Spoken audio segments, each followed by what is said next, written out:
Browns on Sunday Night Football hosting the Baltimore Ravens. The one-time Browns, a holy war. And Ray Lewis and the Ravens will be ready. Sunday Night Football from Cleveland. We got to get people down and kick them, man. Get the motor going. Let's get the motor going. The Browns have been living on the edge. 2 heartbreaks from perfection.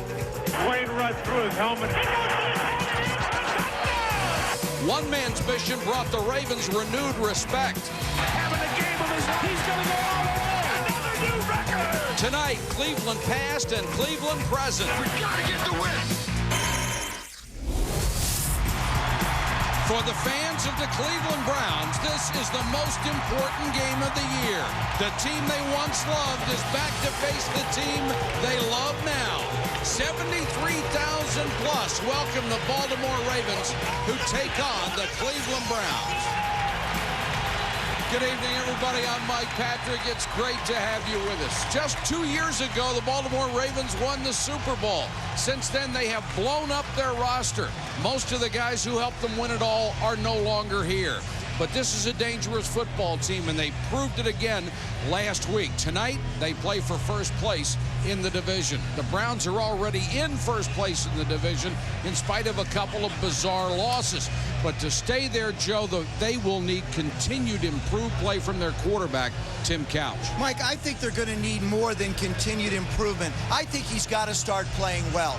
He's dealt with the pressure of being the #1 pick of an expansion franchise. He dealt with the pressure a couple weeks ago of having to come back and really secure his job after the backup played so well. He's finally in a system for the second year, so he's reached a comfort level. For Tim Couch, tonight is the night that he has to stand up. I don't believe the Browns are going to be able to run the football. So if Cleveland's got a chance to win, it's going to have to be on the shoulders and arm of Tim Couch. And he's going to have to spread it around to his receivers. Get him involved early. Now, we talk about Tim Couch dealing with pressure, getting fired up, rising to the occasion. Ray Lewis does not have that problem, Paul. Joe, Ray Lewis was asked, how do you want to be remembered after football? He said, I want to be remembered as the greatest player that's ever played in the National Football League. Well, right now, he is the most dominant defensive player in the game. I had a chance to play against Dick Butkus, Ray Nitschke, and I've seen Mike Singletary and Lawrence Taylor. Ray Lewis is better, and you got to love what he said to his team last Monday night before the Denver game. It's very simple. He said, do what we do. Follow my passion. Well, tonight, Ray Lewis, we will be following your passion. That's personal tonight. Every time somebody touch the football, make sure they steal it. Let's go. Give him my 0-1-3. 1, 2, 3.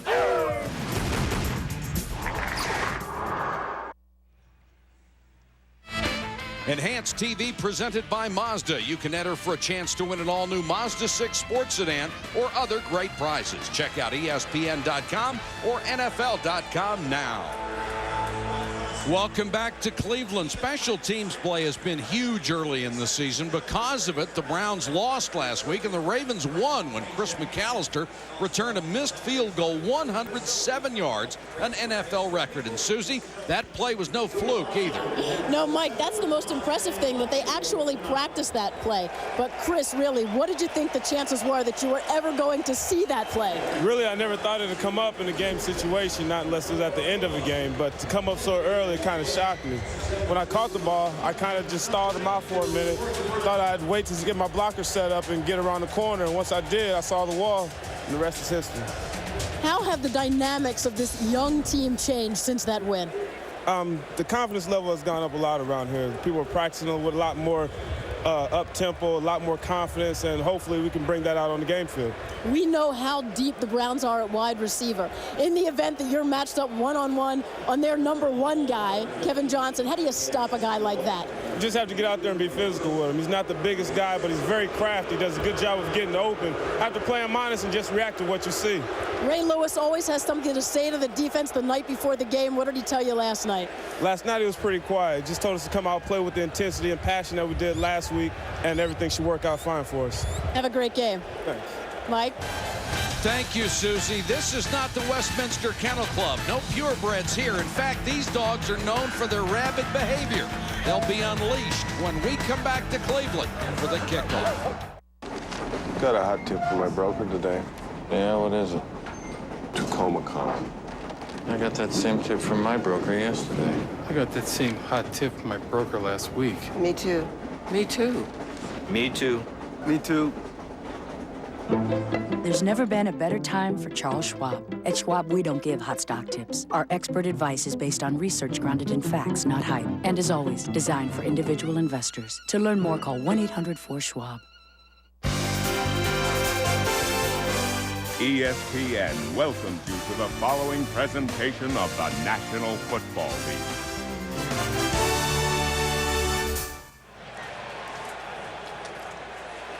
Welcome back to Cleveland for the Ravens and the Browns in a matchup between a pair of high school legends in the state of Kentucky. Chris Redmond and Tim Couch, once-in-a-generation prep stars who came along at the same time. Together, they held every high school record in the books. Redmond beat Couch every summer in the passing leagues. Couch got the upper hand when the two met twice in college when he was at Kentucky and Redmond at Louisville. Tonight, they meet for the first time in the pros.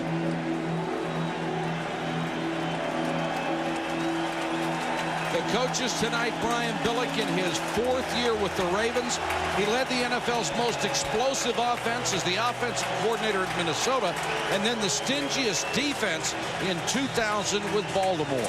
Yeah, but if he had his options, he'd love to throw it every down.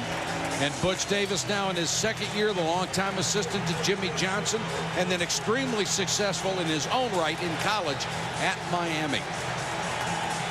I think Butch Davis is the perfect coach for this football team. As young as they are, they're like a group of college kids. He's got the right kind of temperament.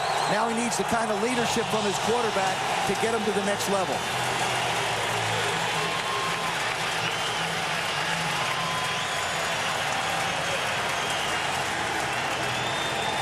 Robert Tate is the deep man. The former Viking averaging better than 24 yards a return. Back there with Ron Johnson. And Phil Hansen set to kick it away. 73,000 on their feet in Cleveland.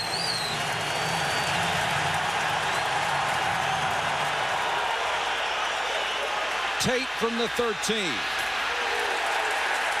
Nailed as he got to the 23, Andre Davis. You know, Jamal Lewis said to us the other day, he said, how can I be more patient? So what did he do? He went out and looked at the Kansas City game against the Cleveland Browns.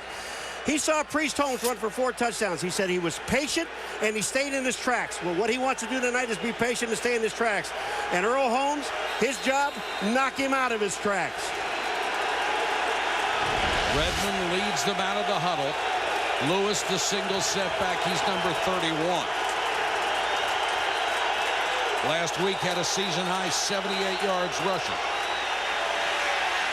Lewis on a little dump-off.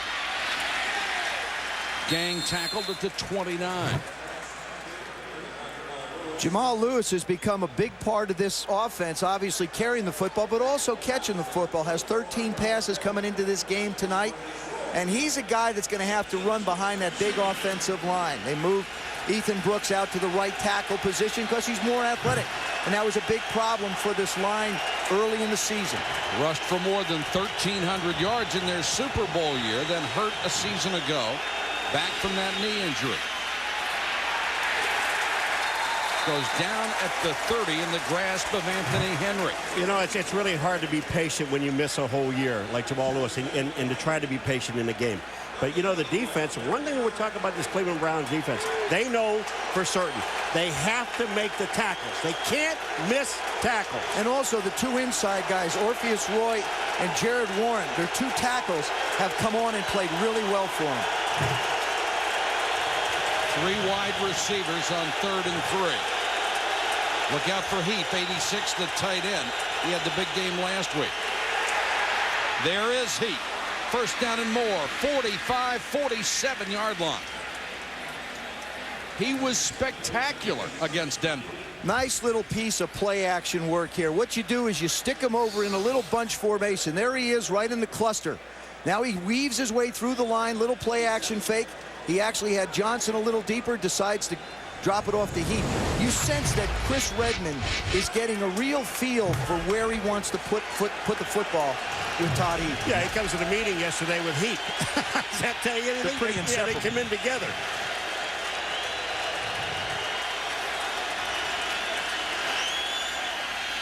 Play action, steps up, throws to Heap again. And Heap driven out of bounds at the 41. Heap had a breakout game Monday night against the Broncos. Career highs, 5 receptions, 84 yards, had 2 touchdowns, both of which came in the second quarter. Brian Billick said across the board, he doesn't have any negatives. Pass protection, run blocking, catching the ball. He is clearly capable of 70 or 80 catches a year, and he learned so much from Shannon Sharp last year. And here's a guy that they know they're going to throw the ball to. In the last 2 plays, he's wide open. But they've hit him. They move him around. Opening drive for the Ravens.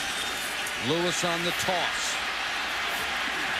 Picks up a couple. Earl Holmes on the tackle. Let's go to Susie.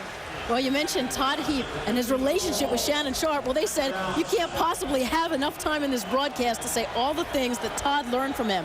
But the highlights are, number 1, being a professional, how to take care of your body. Number 2, how to watch film, how to study. Shannon never left without a tape in his hand. And number 3, Shannon doesn't get a lot of credit for blocking, but Todd learned all those aspects from him as well. Shannon wasn't a big guy, but he was more than willing and took great angles, used his hands very well when he blocked. Well, you know what Jamal Lewis was telling us about being patient? He just showed it.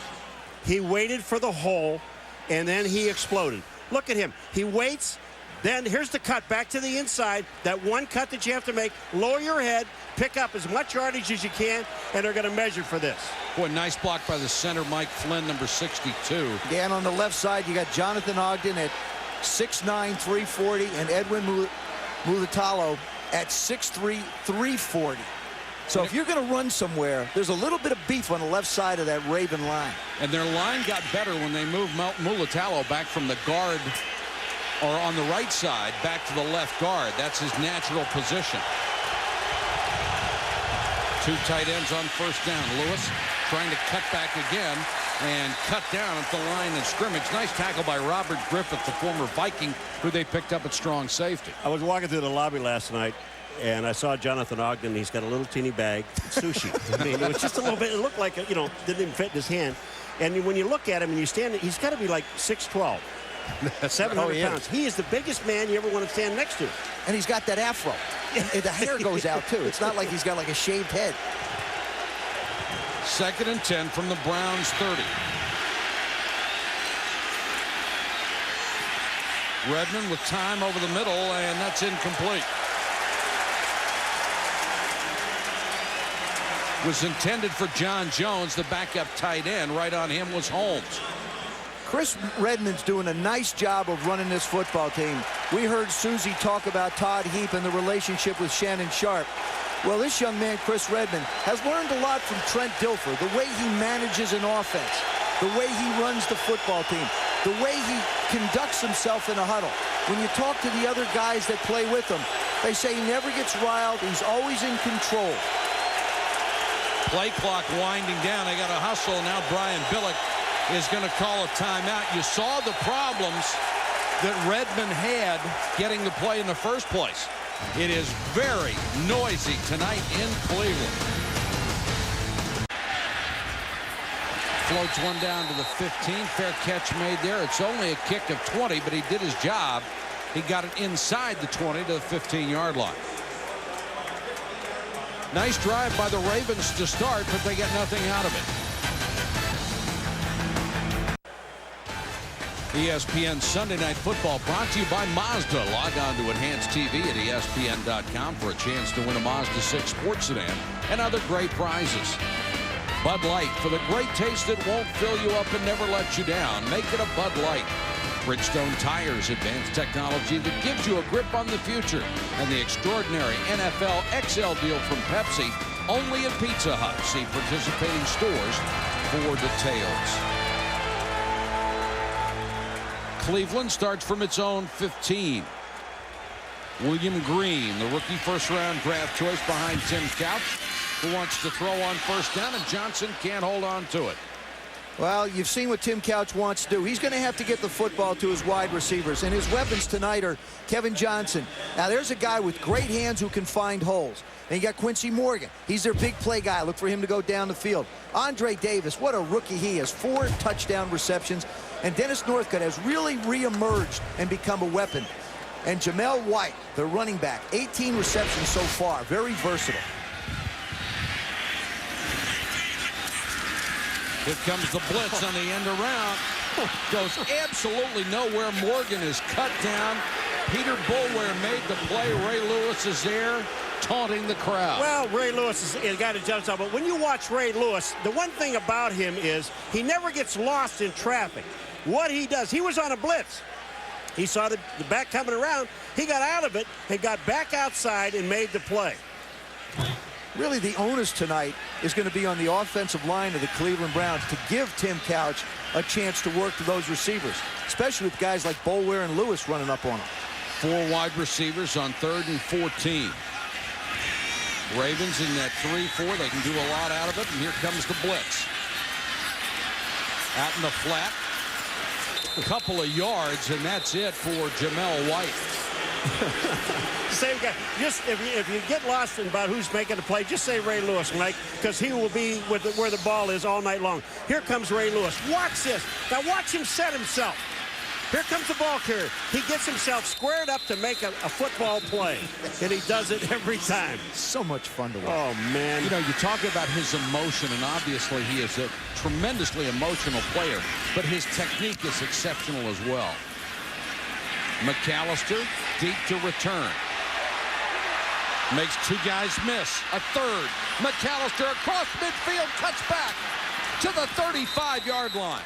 Heck of a return by McAllister. Kevin Bentley may have saved a touchdown after a 28-yard return.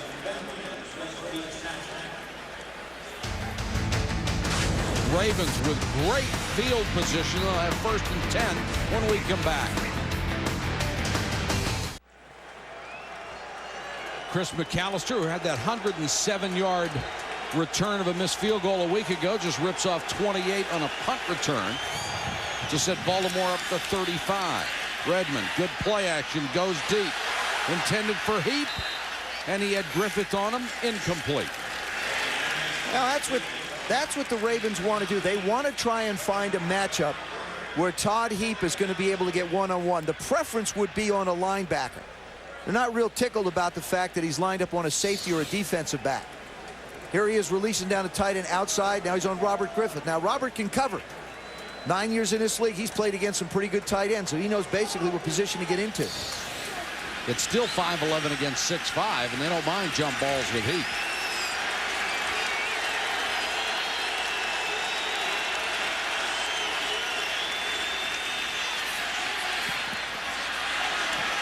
This one is incomplete, intended for Travis Taylor, and Redmond upset. Joe, one of the things that you and I talked about yesterday after the meeting is that Ryan Bellick wants to see Travis Taylor step up, he really which he hasn't done. And he's challenged him. He's challenged actually both his receivers. With Travis Taylor, for example, here's in the slot. He goes outside of him. He's got to get around him. Taylor with only 5 catches, now in his 4th game of the year. 3rd and 10.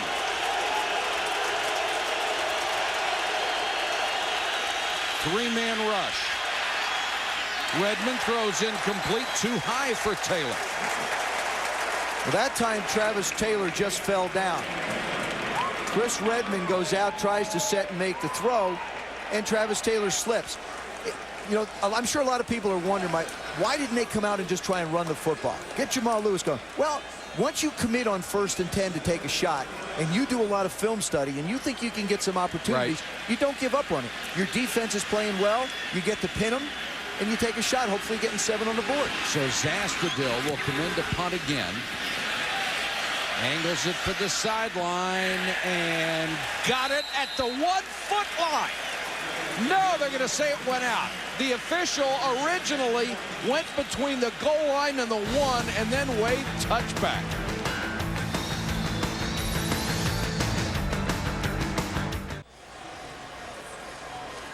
The Ravens have squandered field position so far in this game.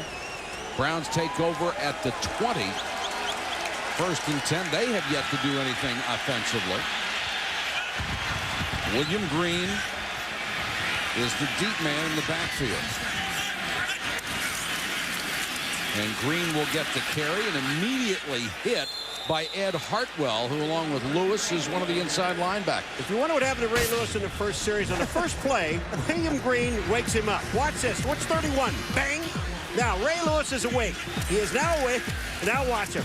Back to the outside. Tackle for a loss. They throw a little flip pass to the outside. Watch him get position.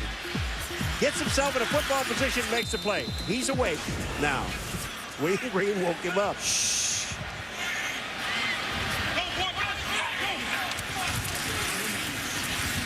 Here's another end around. This one to Northcutt.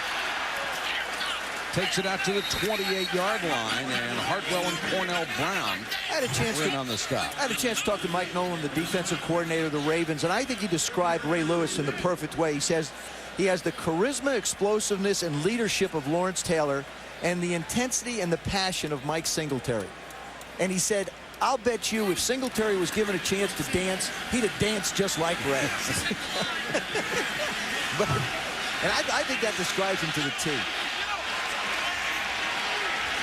3rd down for the Browns. Blitz coming. Couch in trouble. Throws it away. And that is going to be intentional grounding because he was not outside of the pocket. Michael McCrary, the relentless defensive end, had him around the ankles and the knees. Well, I'll tell you, it looks like a jailbreak when these guys come. Look at all the guys that are coming to Couch. He really doesn't have a chance. He is down. He's throwing the ball away. It's intentional grounding. Look at McCrary. Here he is there, holding his legs. Now, you think this should be allowed? Well, no, I agree with the call. The thing is Ray Lewis told us something that has to do with the configuration of that 3-4. He said, one of the things I really love about playing in it is they don't know where I'm coming from. That time you saw Ross Verba start to go out and block McCrary, but then wound up coming inside on a backer, and Mike McCrary has a clean shot at Tim Couch. So it's the confusion of the 3-4 and the things they can do with it that helps them. McAllister waiting at his 40. Gardocki, who has been a good kicker for a long, long time. #1 in net in the NFL. Here's a returnable kick for McAllister. Drives him all the way back to the 31 and dives up past the 35. Lewis Sanders with an excellent tackle on special teams after a 52-yard punt. Still scoreless first quarter. A defensive battle so far with 6:22 to go first quarter. Ravens will start at their own 36, 1st and 10. Twice they have driven into Browns territory and come away with nothing. Lewis out to the 39. Let's check in with Susan. Well, Lewis has his work cut out for him tonight because that run D has shown marked improvement. After giving up 100 yards a game to Priest Holmes and Corey Dillon in back-to-back weeks, they were struggling with communication, which created holes and gaps. They made their adjustments, held Eddie George to 59, Jerome Bettis to 24. Last week, Orpheus Roy was a one-man wrecking crew. This down 4 has been playing terrific. He had 11 tackles a week ago, Susie. He was brilliant inside at tackle. Lewis again can't cut back. You know, Joe made it. Gerard Warren was the first guy. Joe made a great point about their wide receivers, because when we talked to Jamal Lewis yesterday, he said, you know, I know they're going to have 8, 9 guys in the box. And I know they're going to expect me to run, because basically between he and Heath, that's all they really have offensively. None of these other guys have stepped up. Well, they have to. I think they're going to have to try and get the ball to Travis Taylor. And Brandon Stokely really is their best route runner and their best receiver. He's got to have a presence for them to be able to convert 3rd down. He's been invisible so far. 3rd and 6. Redmond steps up under pressure and throws incomplete, intended for Taylor.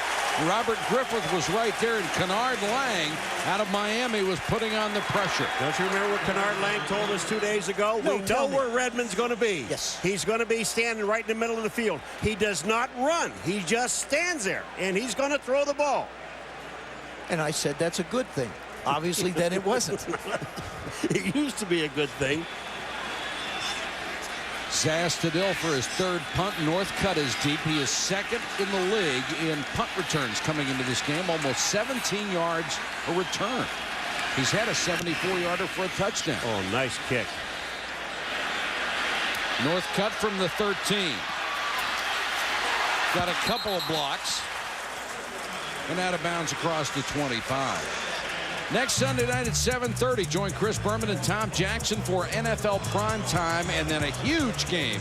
Ricky Williams and the Dolphins go to Mile High to take on Brian Griese and the Broncos on ESPN Sunday Night Football at 8:30. Good one, huh? Yeah, it's great. Ed McCaffrey had 6 catches, 113 yards and a TD, and Ricky Williams, 36 carries, 105 yards. Both of them becoming so good to see Ed back.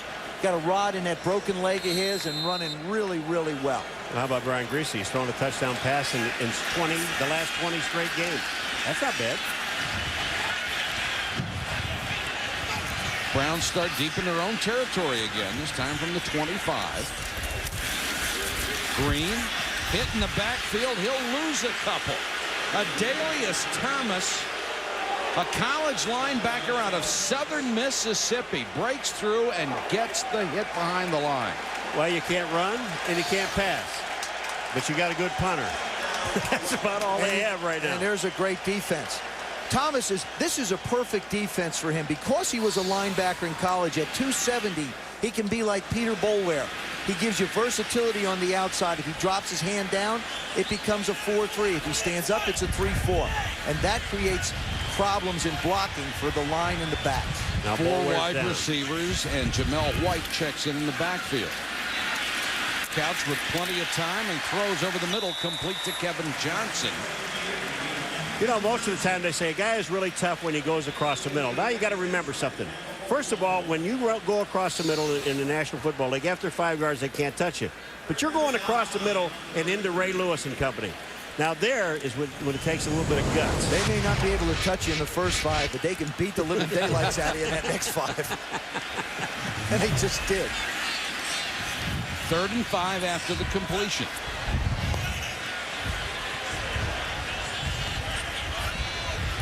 Here comes the blitz. Couch unloads, and they've got the first down. Good catch by Andre Davis.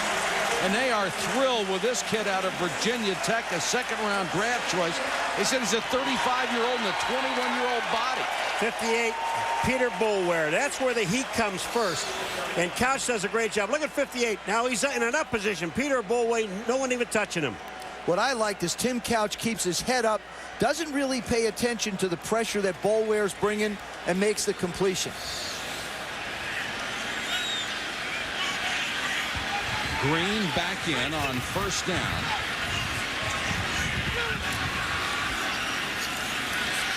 Couch under pressure again. They got him back at the 29-yard line. Cornell Brown came from his linebacker spot, and Marquess Douglas, the defensive end, sandwiched it.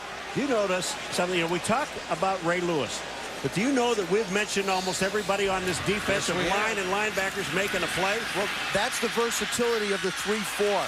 The reason why Mike Nolan and Brian Billick, the head coach and the defensive coordinator, decided to go to the 3-4, they lost 5 defensive linemen this past year. They had more linebackers than they had down linemen, so it made sense. And you've got guys that are tweeners who can play both with a lot of speed. And they lost nearly everybody else as well. A totally reshaped defense. Couch hangs in, throws to Northcutt. Makes a move. McAllister gets the tackle, but not before he reaches the 43-yard line. The other thing about this defense that you have to understand, folks, that they have 2 safeties that are rookies.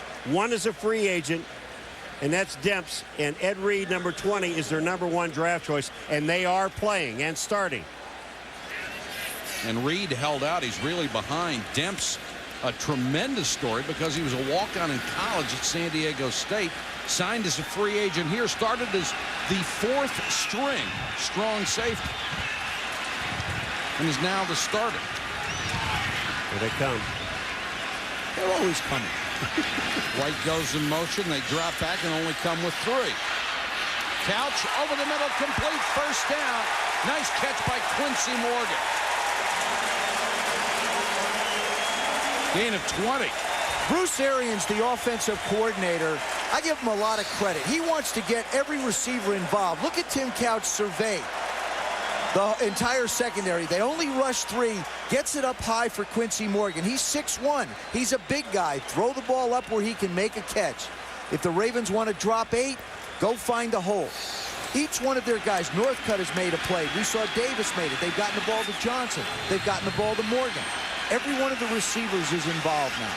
Best drive tonight for the Browns. They've reached the Ravens 36. Jamel White dives forward to the 32 where Boulware made the stop.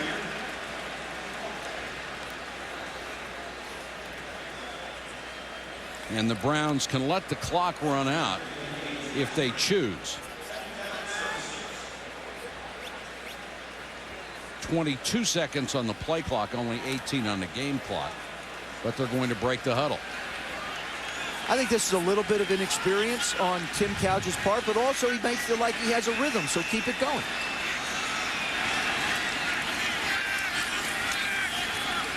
Fake the toss. Couch with all day to throw. Knocked away at the last moment by Ed Reed, the rookie. Boy, I'll tell you what, I know it's the end of the quarter, but Ed Reed, you talk about closing in a hurry. That guy just closed. That's the end of the first quarter. We're in Cleveland. Ravens and Browns, nothing. Cleveland Browns Stadium on a beautiful night for football. The Ravens and the Browns locked in a defensive struggle. Nothing. And the Browns said they wanted to spread it around, Paul, to a lot of different players. They've done that.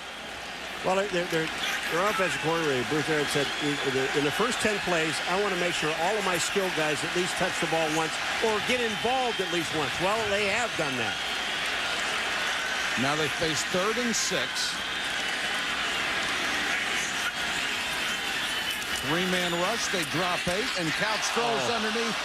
Beautiful defense by Gary Baxter. Got the left hand in there just at the last moment. Well, I tell you, this was awful, Cole. It looked like Davis. This ball hits him right in the hands. Watch the left side of your screen. Couch is looking all the way at Davis. Makes the throw. Oh. Adalius Thomas almost makes it. And now one of the better kickers in the league, Phil Dawson, who was hit from 52 this year, will try from 49. Well, they better get going because they got 4 seconds. They're going to run out of time. And they fake it, and Dawson will pooch punt it.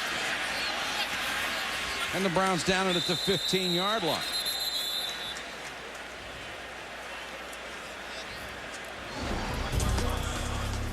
When you talk about great linebackers, certain names and images instantly come to mind. Butkus bruising tackles, the intensity of former Bear Mike Singletary.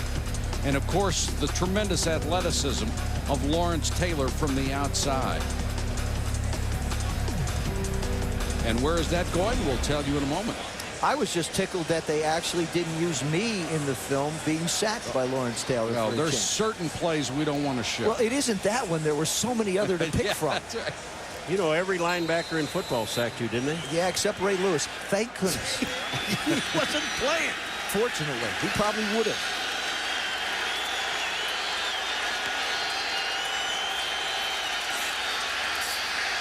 Redmond to Heap, wide open again, and Heap out of bounds across the 30. Devin Bush knocked him out of bounds. Here's where we were going with the linebackers. Which of these 4 is the best ever? Butkus, Singletary, Taylor, or Lewis? You can vote right now. Log on to ESPN.com or NFL.com. Click on the ETV logo. We will show you the results later. I know Sam Huff is sitting there voting for himself. Why not? He should. You know, one of those, we couldn't put everybody up. He certainly won. A lot of people would vote for Nitschke. Lewis, nice cut. And Lewis out to the 43, may have another first down. Well, I tell you, Lewis just showed you some patience. He really did, and that's what he wants to do. He's become a much more disciplined runner. I'm a big believer that guys coming back off of an injury take more than a year. There was a nice little hesitation. Then he blows through the hole, allowing it to open up. But I don't really believe we're going to see the true Jamal Lewis until the latter part of the year. if he can stay healthy and he doesn't have any problems. Then you'll start to see the back we saw a couple of years ago. If he gets 1,000 yards this year, and the odds are pretty good he will, he would be only the 5th man ever to miss a season because of an injury and come back and get 1,000 yards. You know, it's amazing part about it. We've been through the first quarter. We're almost 2 minutes into the second quarter, and there's only been 2 guys that really have touched the ball. That's Heap and Lewis. I mean, and Cleveland knew that. They said, this is what they have. They have these 2 guys, but they're lining up. I believe as the game goes on, I noticed this about Chris Redmond on Monday Night TV against the Broncos. As the game goes on, he gets better. And I think you'll see the ball start to get outside more as the game goes on. Good protection for Redmond again, and this one is incomplete. Taylor got his hands on it, couldn't hold it. And Anthony Henry, who was playing for the injured Corey Fuller at corner tonight, was out there in coverage. Well, Anthony Henry, did he have himself a year last year? 10 interceptions as a rookie. 10 interceptions.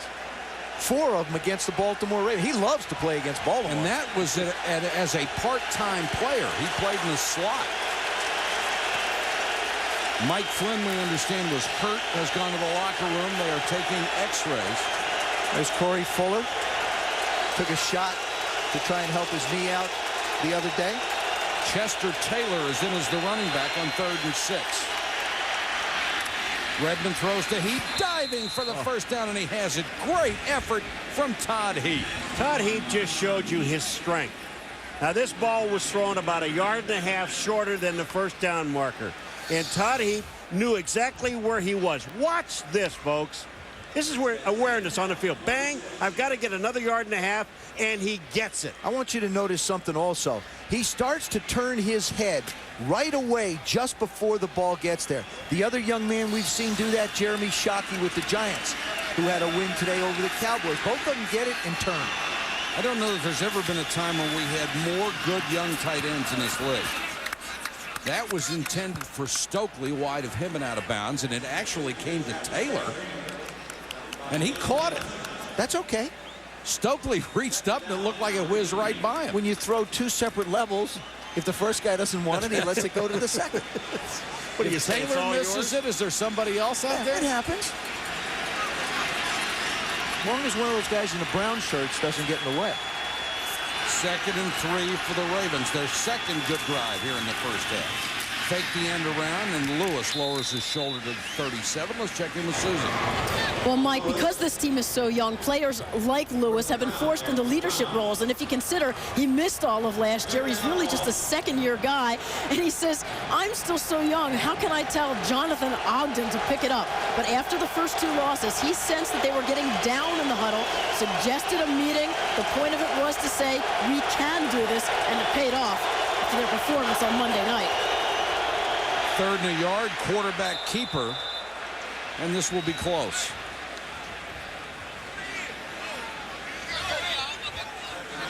All they have to do is get the ball to the 36-yard line. If it touches that 36-yard line, he's got a first down. Did they make it? I don't know where the ball is yet. Let me take a look. Take a guess. Come on. I think he made it. You're good at it. There's Sky. Sky can't give you a good look.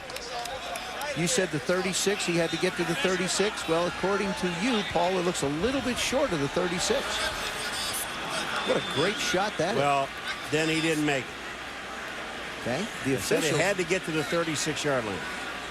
This has been a game of field position so far. If they don't make it, you go. You go for it, or do you punt again? You go. I think you go for it because your defense is playing well. Defense has been brilliant. They didn't make it. Oh, yeah, they did by an inch. Oh. Polly. Let's go to Susie. Well, to continue on that youth thing, we asked Brian Billick how his coaching style has changed as the team went from that veteran-dominated to the youngsters. Well, he says it's like being married. Before he negotiated more, now he's coaching, and constantly, every minute. Meetings are longer, practices are longer, but he says, well, that's the best part of coaching. Nobody ever bothered to tell us that marriage was a negotiation. Stokely down to the 30. I thought it was only if you have a number of them.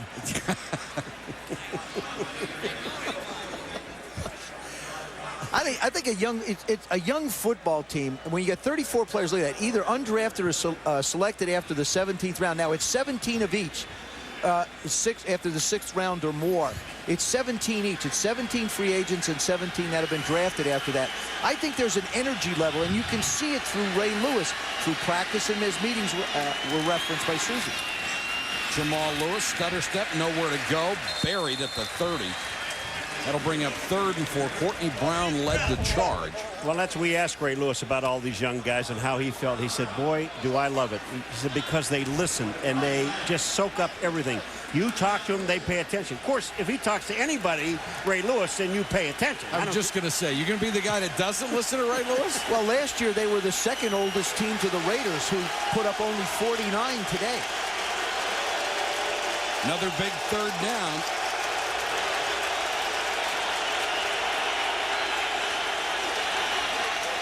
Browns come with a blitz. Redmond for Stokely. Got it. Touchdown. Stokely beat Dalen McCutcheon, and Redmond laid it right in there for 30 yards. Nice throw by Chris Redmond. Excellent job by the offensive line and terrific play design. Redmond holds the safety a little bit now. Just nice throw. Now this is... See, the ball's just a little bit underthrown. When somebody is so wide open, you just want to get them the football. You don't have to make the perfect throw. Stokely's first touchdown grab of the year, and Stover on for the point after. And the Ravens strike first. Redmond with a 30-yard touchdown strike, 7-0 Baltimore. ESPN Sunday Night Football brought to you by Southwest Airlines, proud sponsor of the NFL, an official airline of Super Bowl 37. Nissan and your Nissan dealer. And 10-10-220. Dial it and all calls up to 20 minutes are 99 cents. That's the All Sports Barber Shop. And the local Browns fans have not forgotten about the lost 3 years. Art Modell's team. Got to beat them up, right? Yep. We don't forget around here. You always listen to your barber. That's right, or he'll cut your ear off. The Cleveland Browns tonight are playing the Cleveland Browns. And Art Modell didn't make the trip, not because he fears coming here, but his doctors said to stay home. J.R. Jenkins to kick it away. The return by Andre King.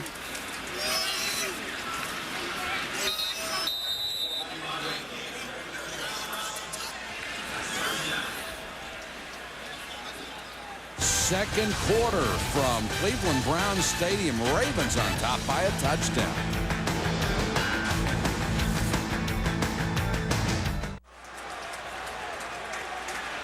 (7-0) Ravens. 9:43 to go first half. Browns with their best start of the night, their own 30.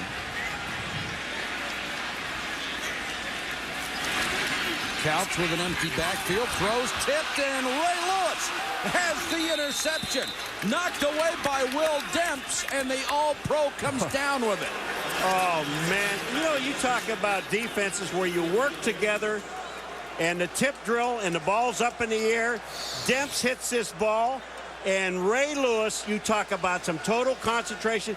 Demps, Ray Lewis is about 10 yards to the right. Watch who makes the catch. Ray Lewis. There he is. Couch trying to get the ball into Mark Campbell. Now Lewis is just hustling to the ball. He constantly says if you get around the ball, good things can happen. And there's pumping. And a heck of a play by Demps. Redmond back to throw on first down. An outstanding play by Earl Little. Well, we've seen some guys tonight with great closing speed. And we see a great guy with all kinds of speed.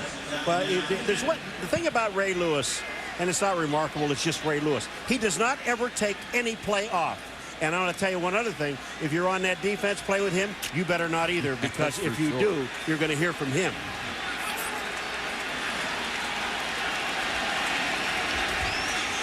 First turnover of the ball game, and Redmond changes the play. Lewis, the deep man, now he's got to burn a timeout. We'll take it as well with 9:33 to go in the half. Ravens up by 7 with possession. Coming up on SportsCenter, Fat Sports Day in Cali's Bay Area. We'll have ALCS predictions, who stays unbeaten in the NFL, and Chris Berman's top 10 flavor. SportsCenter rolling after Ravens-Browns on ESPN. Bet that one goes through about 20 pounds of dog chow in 3 days. It's a three-headed pit bulls. That's like, you know, when you want to leave the honey, hand me the one with the 3 heads. I'm going to the game tonight. It's a third home game. How do you sneak out of the house with that stuff? A hood? Oh, man. Redmond on 2nd and 10, and Taylor hangs on at the 35. I want to take you back to the touchdown pass that Chris Redmond threw.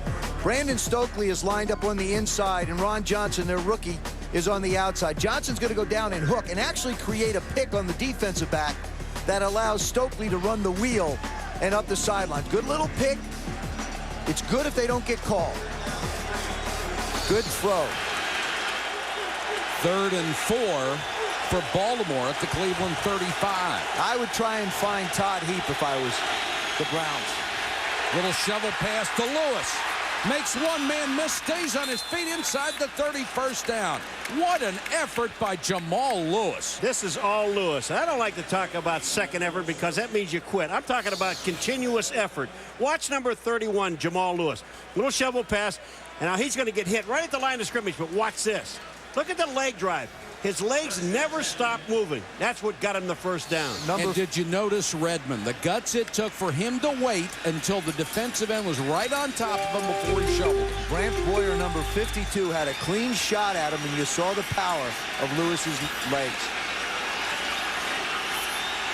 Excellent play call on 3rd down, and here's movement early. It's the right tackle, Ethan Brooks. Now flags go down everywhere. Benny Anderson, number 66, comes running in late. And this is something the officials, I think, have done an excellent job on this year and are also very, very flag happy with. The slightest things that happen after a play, they are going to throw a flag. Well, you would expect Benny Anderson to get in there because he played with the Chicago Enforcers. Well, if you're Brian Billick, you would expect him not to. He's looking at me. There are 2 fouls on the play. 2. False start.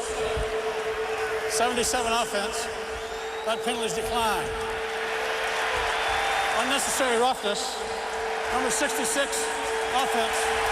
A 15-yard penalty. Remains first down. Benny, just don't do something stupid. All right. What he's seeing is Benny, what he sees is Redmond getting, banged around a little bit by Warren. So here he comes in. I mean, what he's trying to do is protect his quarterback. He's stupid. No, that's still stupid. I'm just saying he's trying to protect his quarterback. He's actually trying to protect Alan Ricard, the fullback, but doesn't matter. Stupid. Moves him back to the 45-yard line. Redmond under pressure. Screen Lewis. Lewis gets a lot of it back. Let's check in with Susie. Well, Brian Billick explained to us that this was perfect timing for Chris Redmond to take over this team this year. Last year, a team coming off a Super Bowl win, loaded with veterans, it wouldn't have worked. But this group, with Taylor, Heap, Stokely, they respond to him. And he admits the last 2 years, he didn't want to step on anybody's toes. But now his style fits. His personality doesn't change in practice, after practice, or under pressure, and his teammates really respond to that. And they knew 2002 was going to be the year when they had to blow it up. But they have not kissed off the year either. Little swing to Lewis. Oh, beautiful move. Lewis down to the 30, and he left Darren Hambrick in the dust. It's, again, we saw Heap do it. Now you're looking at Jamal Lewis doing the same thing. It's awareness as to where the defensive player is and where I have to get to. Now watch this step he makes. He catches it back to the inside. He read the linebacker, knew he was there, made a play. Paul, you made a reference before to Ray Lewis, how he brought himself under control to take it back in the open field. That time, Hambrick just came flying along out of control and allowed Lewis to pick up a few extra yards. 3rd and 11. I'm still looking for Todd Heap if I'm Chris Redmond. Taylor on the swing. And the rookie with leg drive down to the 26-yard line. You know the thing that they did in this drive? They get a 15-yard penalty. Now they're back to 1st and 25. They just didn't do anything stupid. What they did is they got themselves into field goal position. Reminds you a little bit about the Baltimore Ravens a few years ago when they won the World Championship. Exactly. Brian Billick says, our defense is playing well. We've got a lead. Let's not do anything foolish. Let's give ourselves an opportunity to let Matt Stover kick the field goal. This is the 4th game of the year. Stover has only tried 3 this year. He is the only player left from the original Browns team that moved to Baltimore. And he hurts his old city with the field goal from 44 yards. And the Ravens take advantage of the turnover. They're up by 10. The Ravens controlling this ball game. They lead the Browns 10-0 here in Cleveland in a game for first place in the AFC North. J.R. Jenkins to kick to King and Davis. Gets by Davis and will roll into the end zone, and he'll take a knee. We expected a lot of Ray Lewis. We have not been disappointed.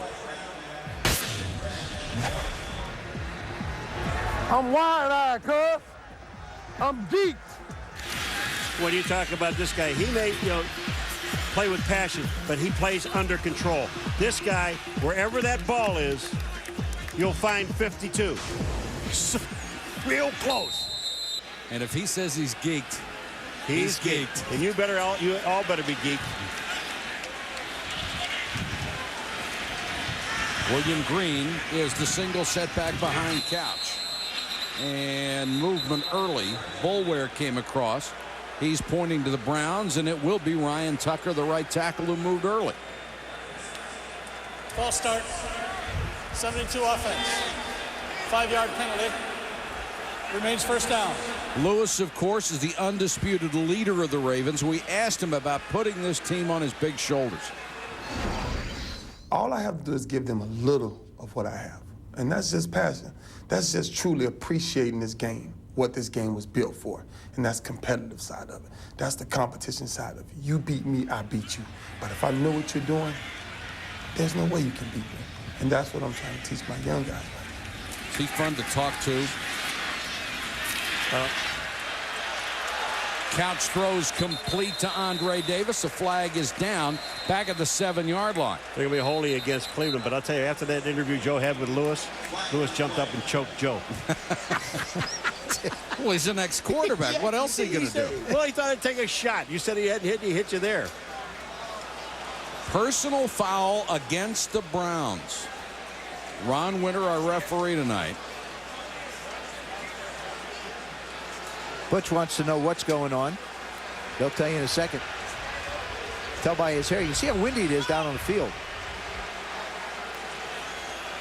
Well, if I was down there, it'd blow right through mine. Unnecessary roughness. 72 offense. Penalized half the distance to the goal. First down. It's Ryan Tucker, the right tackle again. Well, he moved once. That cost him 5. Now he cost him, well, it's not going to be 15 because it's only half the distance.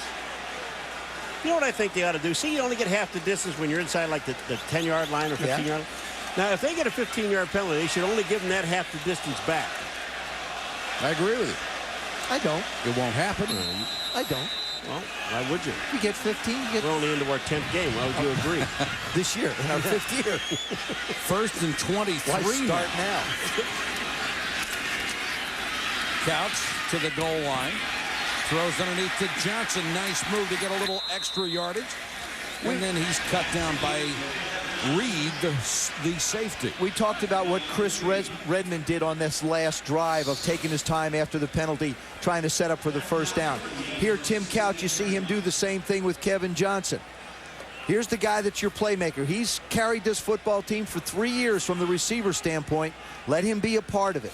Now you get back. Now you're 2nd down and 13. You pick up another 6 or 7. You're in a manageable 3rd down.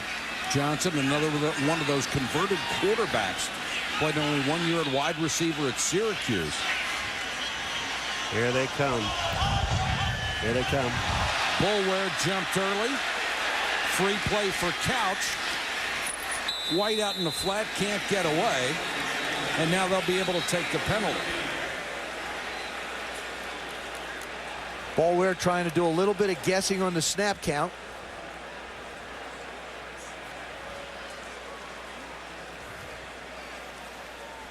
Boulware led them in sacks a year ago with 15. He was second in the NFL. Offside. 58 defense.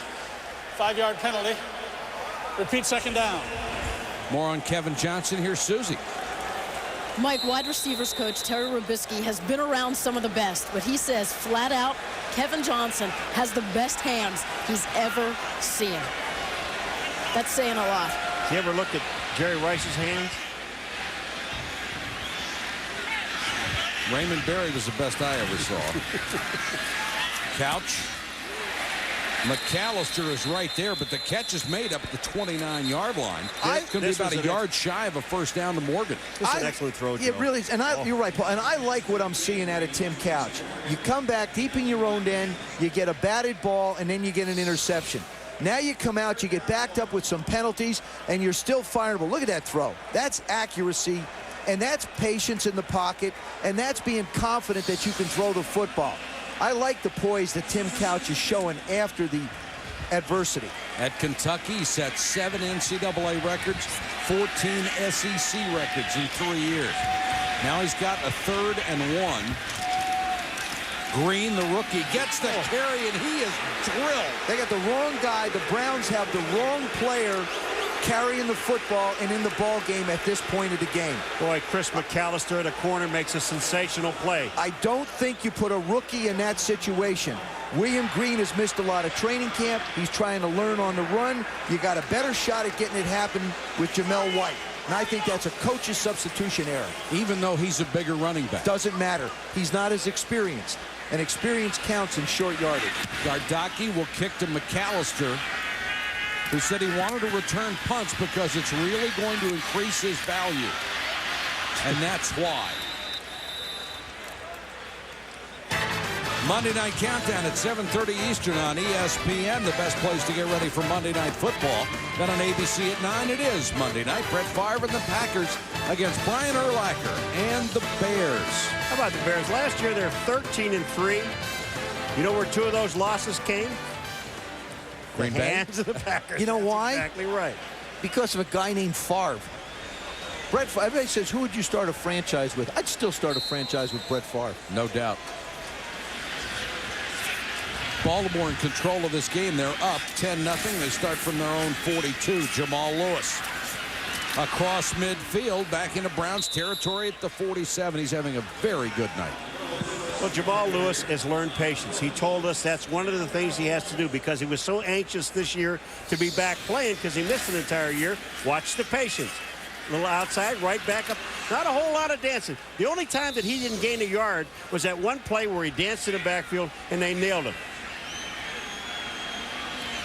They want to get off another play before the 2-minute warning out of the eye this time. Lewis again crosses the 45-yard line. And we have reached the 2-minute warning here at Cleveland Stadium. The Ravens coming off their first win last week, trying to make it 2 straight. Coming up at the half, the Kia halftime show with Chris Berman, the fastest 3 minutes in television. We'll take a look at the big sticks, and the Twins win. How about going to contract those guys? How about contraction, huh? Yep. St. Louis winning? Yes, they are. Just checking in. They're resting right now. 2 minutes to go in the half. Redmond, nice fake. Looking for Heap. Contact and a flag. Run over by Earl Little. This is really all Todd Heap. His ability to make a play on the ball. You know, Paul, you were kidding before. Chris Redmond and Todd Heap came into the meeting together. And one of the things they talked about, and Todd would say, Chris, throw it up in the air and just allow me to make a play. Earl Little really doesn't stand a chance. He's looking at the ball, but Todd Heap has wonderful body control, tries to make a play on it. If that's the case, you're going to get the flag most of the time. That's a good job by a receiver creating an opportunity. In effect, it's a 30-yard penalty, and you spot it at the 14. Best I ever saw at that was Chris Carter. drawing penalties. The best. Talk about body control. Fake to Lewis. End around. Travis Taylor. Nowhere to go. Pounded down at the 13 by Earl Holmes. You know, I really don't. Personally, I don't like to see a reverse down by the goal line because it's such a short area, and most everybody is going to stay home. And here it is. Just take a look at the Cleveland Browns. On their left side of their defense, they stay home. But could it have possibly been a reverse pass? Because you saw Travis Taylor start to do something with the football. That's not a bad idea down there if they throw it, right? No. No? Okay. No. 2nd and 9. Lewis. That's a good idea. Bursts through a hole, and if it weren't for the ankle tackle of Courtney Brown, he'd have gone inside the 5. Yeah, we're looking at the defensive guru. Courtney Brown is a guy that, being a #1 pick a couple years ago, they want him to have double-digit sacks. But you have to understand, this is still a very young football team, and I still think he's finding his way. He's also a very disciplined player, doesn't take a lot of chances.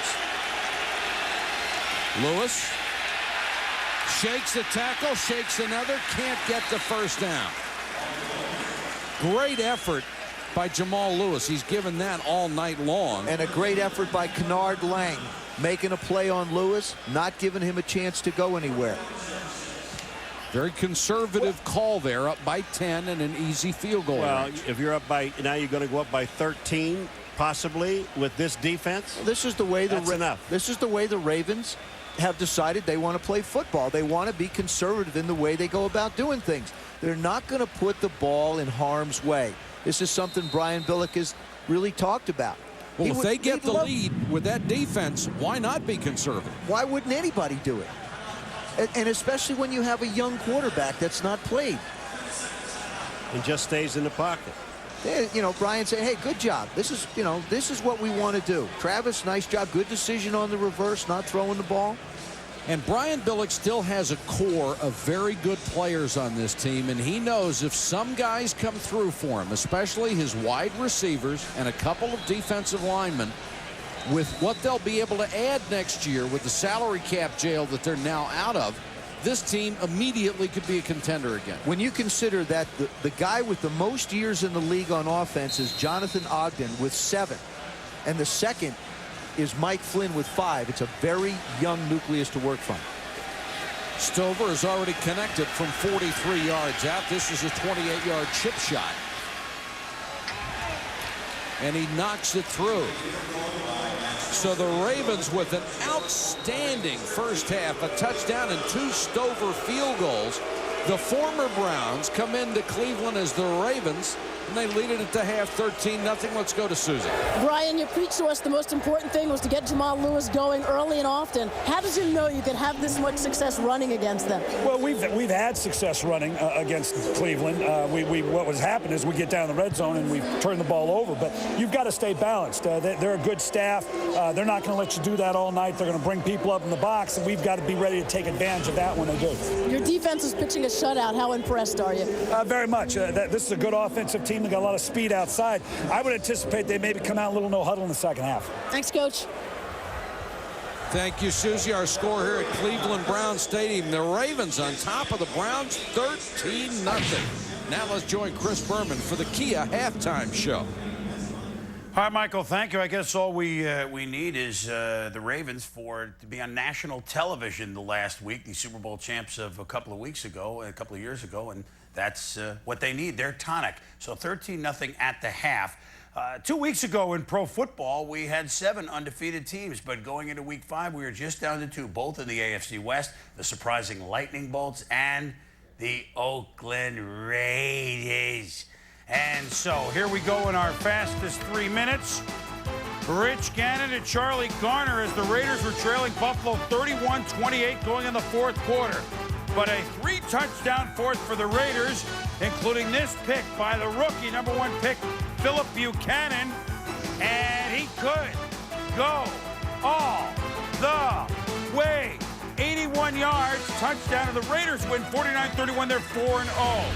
As for San Diego, emotional win last week, over the Patriots. But in Denver, it was the you need a shovel for the snow, greasy to Clinton Portis. And then Delta O'Neal, a pair of picks. Broncos beat the Chargers 26-9. They're both 4-1. Patriots, Dolphins. Big game in the AFC East. Tom Brady hits a fumble. Jason Taylor forces the early miscue. Miami in business early and late. Jay Fiedler to Chris Chambers. Time has come today. 26-13. The Dolphins are the team moving on to 4-1. The Rams have lost 10 straight now. If you go back to last year's Super Bowl, including the preseason, Jason Webster helps the Niners all over the Rams. 37-13. What a day of sports in the Bay Area. 2 baseballs and football. Play of the day for Jake Plummer was almost fumbling and giving away the game, but completing his pass to Marte Jenkins. Bill Gramatica, 50-yard field goal good. Cardinals and Panthers each 3-2. They win 16-13. Deuce McAllister busting through at home for the 4-1 Saints. They beat the Steelers behind Tommy Maddox, 32-29. It was all Johnson for Tampa Bay. Brad Johnson to Keyshawn Johnson, 76 yards. And the Bucs put the finishing touches on their win in Atlanta when, for the 4th straight week, a linebacker scores on an interception return for a touchdown. Derek Brooks takes the lateral from Warren Sapp. Brooks is 3 TDs, $20 Bobby Shaw, 69 yards, juking and jiving. The Shaw Shank redemption as the Jags shock the Eagles 28-25. The Giants look to go back over 500 and do against Dallas. Kerry Collins to Marcellus Crimea Rivers. Giants win 21-17 in Big D. Patrick Ramsey off the bench. The #1 draft pick quarterback from Tulane hits Rod Gardner, touchdown, and then lateral to Kevin Lockett, dribbles, shoots. Stephen Davis Skins win at Tennessee 31-14. The Jets almost snapped their losing streak, but too much Priest Holmes. He had over 200 yards running and receiving. The Chiefs lead it, and then down 25-22 last minute. Trent Green to Priest Holmes, touchdown 29-25, Kansas City. Corey Dillon tried for the Cincinnati Bengals. Could they pull a shocker at Indianapolis and win for the first time this year?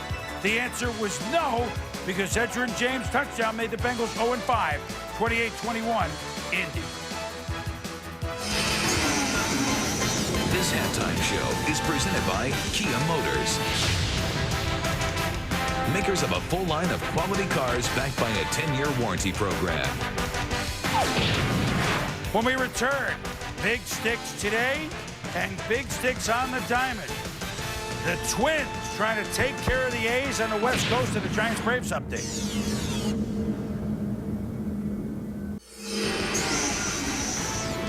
Welcome back to the Kia Halftime Show with your host, Chris Berman. 13-0, Baltimore leads at Cleveland at the half. On to baseball now, where the Minnesota Twins had forced a 5th game against the Oakland A's on the A's turf. And this one, for the rights to go on to the American League Championship Series, was a 2-1 Twins lead, pitchers duel. Radke Mulder, but A.J. Pierzynski keys a 3-run 9th for the Twins off Billy Koch, and they lead it 5-1, and they need all of it because everyday Eddie Guardado became Advil Eddie Guardado. Mark Ellis, 3-run homer, makes it a 5-4 Twins lead. Each team with 3 in the 9th. But in the end, Guardado doing what he's done so well all year. Shutting it down, Ray Durham pop, grabbed by Denny Hocking. The Minnesota Twins from contraction to elation. And for the A's, who lose 5-4, they've lost a Game 5 for the 3rd straight year. Ron Gardenhire, manager, takes a deep breath. That was one of the hardest things I've done in a long time, was stand there and watch Eddie pitch there in the last inning. I mean, do you take him out? Do you leave him out there? And you know what? He's been our guy all year long, and he got that last out, and I was really proud of him, but he gave me a heart attack. This has been a dream come true. You know, the only way it can be better is if we win the World Series. To go to the All-Star game, go to the playoffs, win with this group of guys. They're incredible, man. They're awesome. Bunch of survivors. We were all in AAA in 2000. Talking about that the other day, saying, hey, we had the best AAA team ever in 2000, and you know, now we're all here together and we're playing well here. Playing well here, that's the understatement of the year. And the Twins, with that great home field advantage, although they only split against Oakland, they have a great postseason record in the Metrodome because the Angels are the wild card team. The Twins get games 1, 2, 6, 7 if needed. They begin Tuesday night in the Homer Dome. Meanwhile, can the Giants force a Game 5 in this NLDS for the right to take on the Cardinals? It looks like it. Livan Hernandez doing the pitching. Rich Aurilia with a big 3-run homer for the Giants all over the Braves. 3-1 in the top of the 6th at Pac-Bell. Unfortunately, the news not so good for the St. Louis Cardinals. You saw the play on Thursday night. Alex Absolute Cintron running into Scott Rowland, the third baseman for the Cards. Multiple sprains now of his left shoulder, will not appear in the NLCS, and unlikely to play in the World Series if the Cards get there. What a bad break for a guy who was a key, one of the many keys for St. Louis's rush into the round of 4. Ravens-Browns, it's a surprise. Baltimore leading 13-0 at the half. We'll be back.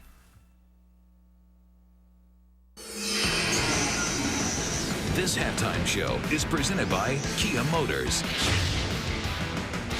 makers of a full line of quality cars backed by a 10-year warranty program.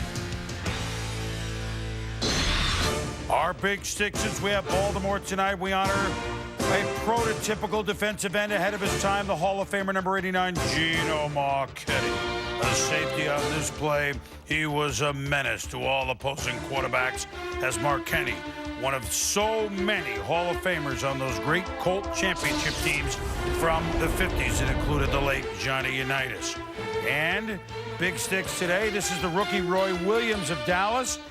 This is Dexter Jackson of the Bucs on the Falcons, Brian Kozlowski.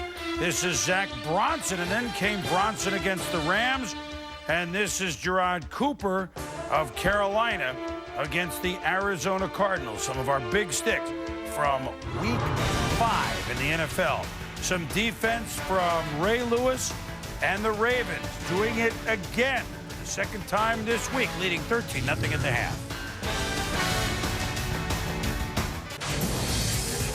The dog pound was barking, but Ray Lewis and the Ravens have completely shut down the Browns.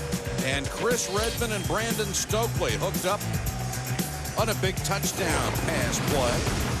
Make it 13-0 at the half. The old Browns with an advantage over the new Browns. Because of him. Always plays a big part. Just think about it. They were 0-2 2 weeks ago, and everybody said they may not win a game. So they win on Monday night. If they win here, they're in first place in the division. And with Cincinnati struggling and Pittsburgh obviously having their problems, Cleveland becomes the next biggest opponent. King and Davis are deep. Davis across the 25, across the 30 to the 35. Let's go to Susie with Butch Davis. Butch, if there's an upside, you wanted to be able to spread the ball around, but just how hard to move it against the defense with Ray Lewis. Yeah, well, they're playing good. The worst thing is that we're not playing very good. This is the worst half of football that we've played. We've got to play much better, Susie. We've got to generate something on offense, not turn the ball over deep inside our territory. We got to get some consistency going offensively. How do you get Tim untracked? Well, we've got to be able to run the ball and so that we can mix it up. We can't turn it into a one-dimensional ball game. Thanks, Coach. William Green is the running back on first down. The Browns' best starting position of the night. Green gets about 3, and the boos start to rain down here at Cleveland Stadium. The fans not happy about the way this second half has started, and their team being shut out 13-0. Well, Butch Davis says we have to run the football, but you cannot run the football into the middle of this defense. If you're going to run it, you better get outside. I said in the beginning, they were not going to be able to run the football. They were kidding themselves to think they could. In the first half, they had 6 attempts for 5 yards. Now you see where they started. They've got to open this game up and put it on the shoulders of Tim Couch. Last week, Jamel White had 105 yards rushing. He has barely touched the ball tonight. And this pass too high, intended for Quincy Morgan, incomplete. Well, what Couch is happening with Couch and the way this defense is playing, he's throwing the ball before he wants to throw it. Here are the numbers on the quarterbacks. Redman with easily the advantage. He has the touchdown. Couch has the interception. Back to the running back situation. They want to play William Green. He missed a lot of time at the start of the season, at the start of training camp, so he's really just getting into this thing. extremely talented, but Jamel White is a very good back, and he's in there now. Movement. Looked like Couch started to back out, and a couple of guys came across. This is going to be against Cleveland. One of their outside guys moved too quickly. False start. 85 offense. 5-yard penalty. Remains third down. It's Kevin Johnson, their veteran wide receiver. I'll tell you, it's Butch Davis, the guy sit there and tell Susie, this is the worst half of football we've played. I mean, you know, you can't sugarcoat any of this. They are not playing. It's little things, and it's always it's little things. And you know, Butch is really upset with it because you teach as a coach, you teach discipline. How is a wide receiver offside? All you have to do is look at the ball. You can't hear anything anyway. You shouldn't. 3rd and 12 for Couch. 4-man rush. Excellent protection. And then Couch throws complete. Morgan lost the ball. And Ray Lewis has it. Lewis knocked it away after the completion and then got it back. He has a fumble recovery and an interception tonight. And he's hammered a few people. Is he the complete player? I tell you, he's the most dominant defensive player in the National Football League. There's just no question about it. Quincy Morgan actually makes a great adjustment here. That's Gary Baxter following him. He makes an excellent adjustment, but look at the hustle by Ray Lewis and look at the closing speed. Ray Lewis, Paul, you're absolutely right. He's a phenom. He's a one-man wrecking crew, and he'll be back. ESPN Sunday Night Football brought to you by New York Life, the company you keep. Miller Lite, life is best told at a place called Miller Time. Microsoft providing software for the agile business. And Toyota, get the feeling. Redmond to throw on 1st down and complete to the sideline at the 35. 1st down, Travis Taylor.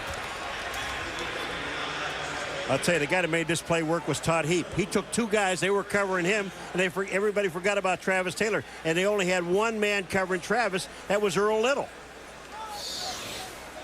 Here it comes. Look at this. Redmond throws this ball. Look at here. There's Heap is down the field. He's just standing there. I mean, watch the 2 guys that cover him. Here's Heap. He gets all the attention. Travis Taylor's open. The Ravens have reached the 35. They're already up 13-0.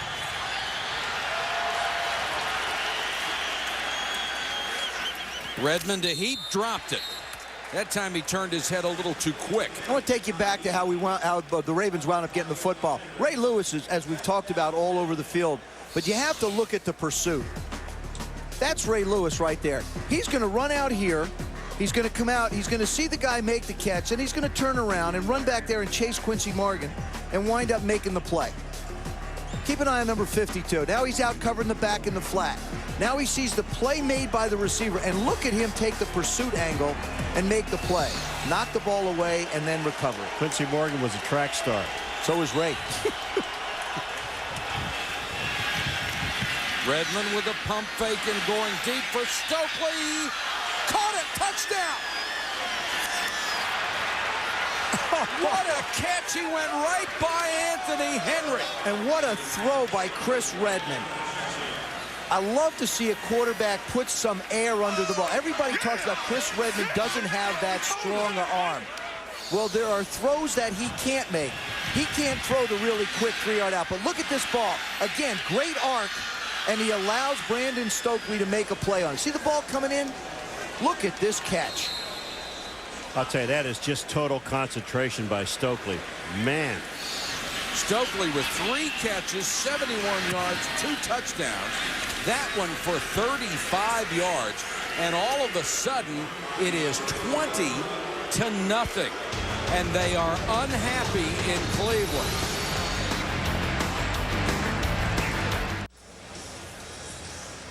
Ray Lewis has made 5 straight Pro Bowls in his 5 years in the league, won a Super Bowl, one of only 3 linebackers since 1970 to ever do that. Lawrence Taylor and Jack Lambert are the other 2. And he belongs in that group. Already my vote's there this year.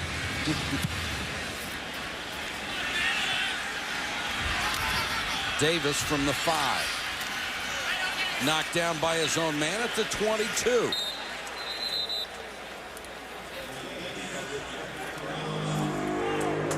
Wednesday night, the puck drops on the NHL season on ESPN. In the West, Mike Modano and the Dallas Stars against Peter Forsberg and the Avalanche. In the East, you'll see Eric Lindros and the Rangers against Jeff O'Neill and the Carolina Hurricanes. Regional coverage of NHL opening night, Wednesday at 8 Eastern on ESPN. Man, I can't wait to see he shoots. He scores. No, he shoots. Everybody's got the same guy. Plays on every team. It's your favorite player. He shoots. Scores. There's a Browns team that needs to find something to get excited about. Jamel White behind Couch. They are down 20-0. They have been stuffed by this Ravens defense. And there's a drop. Let's check in with Susie. Well, Mike, it's not just about Ray Lewis in prime time. It's Ray Lewis anytime. Now, Brian Billick has written books on leadership. He's paid to speak about it, but he says Ray Lewis is the most natural leader he's ever seen. His charisma, his aura. When he joined the team, he's a rookie, but guys like Tony Saragusa and Rod Woodson and Rob Burnett were looking up to him for leadership. And now he can relate to anyone. A guy like Todd Heap, total opposites, he can still connect with him. He can lead anyone. He is special in virtually any department you can think of. Couch to the shotgun.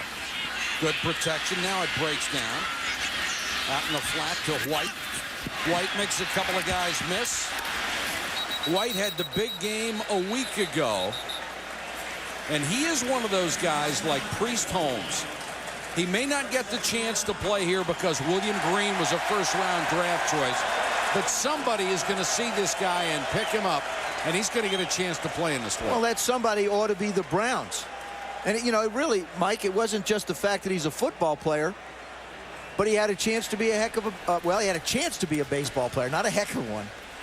He told us a hilarious story earlier in the week. We'll share it for you in a second.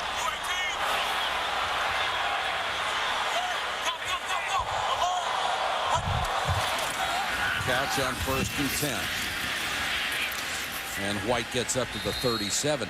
He had never played baseball, and he was drafted by the Mariners. He said they sent me to an instructional league, and they said, all right, you're the leadoff hitter. He says, I've never done this before. And they said, well, get in there and start hitting. And they tried to teach him for a year. He did not like 95-mile-an-hour fastballs. At one point during a game, someone threw one inside. He dropped the bat and headed back for the dugout. Says, I'm not doing this anymore. And the only way he could get out of his deal was go back to school. He had been in a junior college. South Dakota was the first school that called, and he said, I'm there. He said, Aquafina U could have called, and he'd have been there too. Couch dumps this one off, and it's incomplete, intended for White. And I mean, the look on his face when he was talking about people pitching inside when he had a bat in his hand was just priceless. Well, you know, the thing about it is when he said it at the beginning, we all went, what are you talking about? He had never played baseball. He had never had a bat in his hand. And they drafted this guy, and he said, because I ran the 60-yard dash in 6'2". And they wanted him to get hit. He wasn't going to. I love the one where he just, right in the middle of the count, it was like 2-1. He walked, they threw a ball at him, he went to the dugout. That's it, I'm done. He told the instructor, you go get it. I'm out of here. 3rd and 5. He is a very bright young man. Really good football player. Not much of a leadoff hitter. Perfect touch on that pass, and Andre Davis makes the catch in a crowd. If I'm the Cleveland Browns, I'm going to find a way to get Andre Davis the football. And I think this is something that Bruce Arians, the offensive coordinator, is trying to do with his young football team. You know, Quincy's, Morgan's in his 2nd year. Davis is a rookie. Now, he throws this ball up in the middle of the Raven defense, and Andre Davis manages to come down. Number 87. That's Ray Lewis right back in the middle. And Ray just gets really caught on the wrong foot and couldn't get up to make a play on the ball. Nice throw by Tim Couch. Boy, that's touch.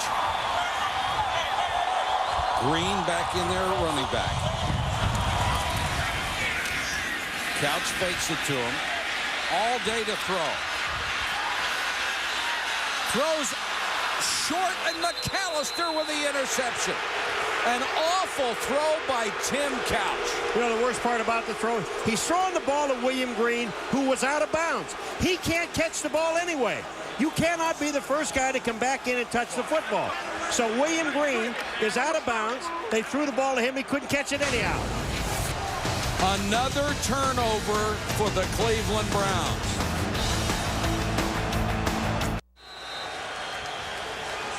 Browns had a good drive going, but commit their third turnover of the night. And the Ravens take over at their own 7-yard line, up 20-0. And now they have the ball back.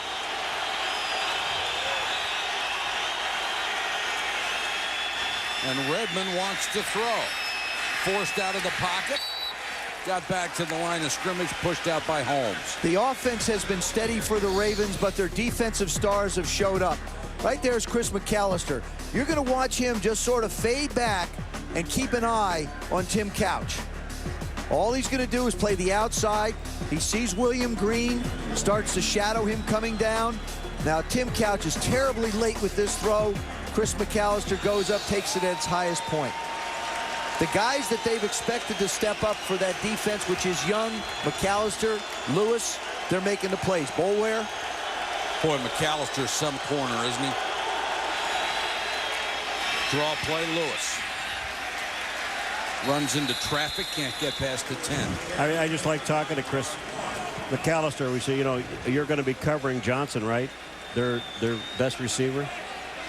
Because he covers the best receiver on each team. And he said, well, not necessarily. So I said, well, if you were going to cover him, would you cover him everywhere? He said, yeah. And then we asked, what have you seen of the other guys on film? They said, oh, I really haven't looked at any other guys. So eventually we figured it out. But this is a huge third down for the Browns. They have a chance to back up the Ravens, keep them there, maybe get the ball back and get something going on offense. Redmond to throw and goes underneath to Alan Ricard, the fullback, but he stopped well shy of the first down. Grant Boyer coming up and making the play. I tell you, you know, and people say, well, okay, the Ravens, I can hear them now, they're conservative. Yeah, they are. They are a conservative offense. Let's face it, they've been conservative all night. They're letting the defense put them in position to score, and they've scored. I even question the throws down there. I like it. Chris has done a good job. Redmond's done a good job of controlling the ball.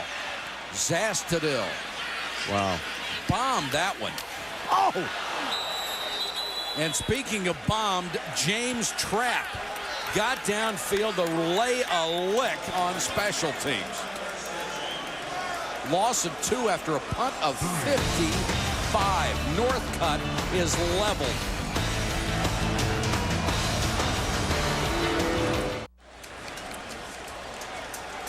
Browns take it over, down by 20 at their own 34. The crowd has been chanting Holcomb for Kelly Holcomb, the backup quarterback who started the season because Couch was injured. White out in the flat, nowhere to go. Lewis in on a gang tackle. The Ravens have been able to read Tim Couch when he's under the center. The shotgun seems to be a more comfortable position for him. You see the completions, 9 of 11, 124 yards out of the gun, 2 for 9. Under the center, and that basically is simply the fact that he has they're trying to run the football with him under center, and it's just not going to happen. At some point they're going to have to just put it up all the time. White goes in motion, goes out to a wing. Couch throws underneath quickly, complete to Andre Davis. Let's check in with Susan. Because you told us at the top of the broadcast, these two quarterbacks have a lot of history together. As kids, they both competed in 7-on-7 passing leagues in Kentucky. Chris held the state's touchdown record, Couch the record for passing yards. Now, Chris, who's a year ahead, was always impressed with Couch, and Couch got the best of him in the head-to-head in college. Kentucky beat Louisville twice, but it's clear who's getting the best of who tonight. Well, it's been all Chris Redmond and all Baltimore. They're up 20-0, Susie, with 7:25 to go third quarter. The Browns have turned it over 3 times. White. This guy can play. Jamel White to the 48-yard line to the delight of the crowd. A week ago, he had 105 yards on 16 carries. If I'm Butch Davis, he does not come off the football field. You give Willie Green a chance to get himself worked out, but Jamel White is their best chance to be on the field to help any kind of a comeback. And remember, the Browns, they have been able to come back in games. This has been a team that's got it going in the fourth quarter. Sometimes there is a feeling when you have a high draft choice, there is the commitment to play him, and not a guy you got on waivers from Indianapolis, which is how they got White. Oh, man. White hit from behind. Ray Lewis going for it again. Can't come up with this, and Jamel White hustles back to get the ball. Trap came on the blitz, and Lewis is slow to get up. Well, I'll tell you what, Trap just makes a play, and Ray Lewis is on the ground. Looked like his wrist, perhaps, or his hand. You can't dent Superman. His arm went dead. You can look at him. He's going to come off. Coming off the right side, James Trapp, number 38, makes the hit on Couch. Lewis tries to pick it up, and it looks like he just jammed something into the ground. There's number 52 going to head for the ball as he makes a play for it. It looked like his elbow got out, and he hit his elbow on the ground. Which means that it might have gone numb. Maybe a little stinger. But the all-world linebacker comes out on 2nd and 27. Great hustle by White to get back and save another turnover. And now White gets the ball on the screen. Ball came out, no signal yet. Looked like it came out late, but we'll check. And it looks like the Ravens have it if it did. Yep. Baltimore's ball. Oh. The signal is Raven football. Ed Hartwell knocked it away. You can see Butch Davis saying it was down, and Hartwell comes up limping. Boy, they're going to have to. They're going to take a close look at this. Yeah, I mean. And they will challenge the call. All right. Here's Jamal White, number 30. Now, take a look. Harwell hits him here, and he's going down. The ball hits the ground, and then it comes out. He's down. And they called it down. They made the right call. Now, that's a nice job by the official. He signaled it was Ravens' ball. He sure did. The official signaled it was Ravens' ball, but it winds up with the right people. Well, they got the wrong down. They got first down, and Brian Billick is saying, wait a minute, stop. It's not first down. It's second down. First they pointed the wrong way. Almost intercepted right in the hands of Gary Baxter. It is not first down, it's second down. I got to tell you something. This is where Ron Winter has to get his team of officials together and say, guys, hold on 1 second. Let's see if we can get this thing straight. First of all, it's not first down. Let's make sure we know what's going on. And it's not Ravens' ball. Let's get ourselves together and get control of this game again. Excuse me, if it wasn't first down, it wasn't second, it was third down. This is fourth down. They lost 2 downs. In a heartbeat. Brian Billick was going crazy on the side. Wait a minute. He got close to the first down marker, which make it third down. When all the dust clears, it's 4th and 11, and Gardocki will have to punt. McAllister has to let it go. Got dangerously close to it. He loves to play the game. Yes, he does. The game within the game. And the Ravens have won both of them so far tonight.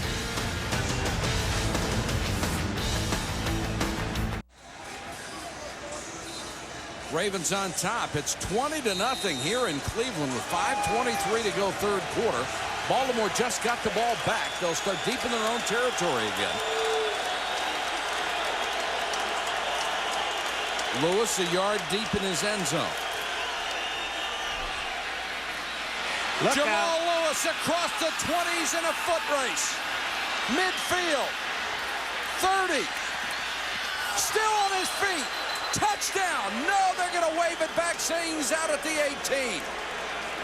Dalen McCutcheon got enough to force him out of bounds. A 75-yard run for Jamal Lewis. I think he's back. That's going to take that 3.3-yard average and just elevate it just a little bit. Good job by the interior line. Well, look at the blocking, though. The blocking was sensational, Joe. Oh, they created a channel for him to run through, and then look at the speed. That's Devin Bush that makes a shot at him to try and get him out of bounds. I'm sorry, Dalen McCutcheon. Boy, just got the edge of 1 foot on the sideline. Was nearly a 94-yard scamper. And now Chester Taylor, the rookie, will give him a breather and commit at running back. Jamal Lewis told us yesterday, I have to stay in my tracks. That's what I learned from Priest Holmes when he played against the Cleveland Browns and scored 4 touchdowns. He said, be patient. And I'm going to tell you, that last run, he was patient. He waited for the hole to open, and once it did, he exploded. And you talked about Earl Holmes being the guy that had to mirror him, but that offensive line up front of the Ravens is not letting Earl anywhere near him. Well, that offensive line has done a great job, and on the other side, the Cleveland Browns offensive line, they haven't done much.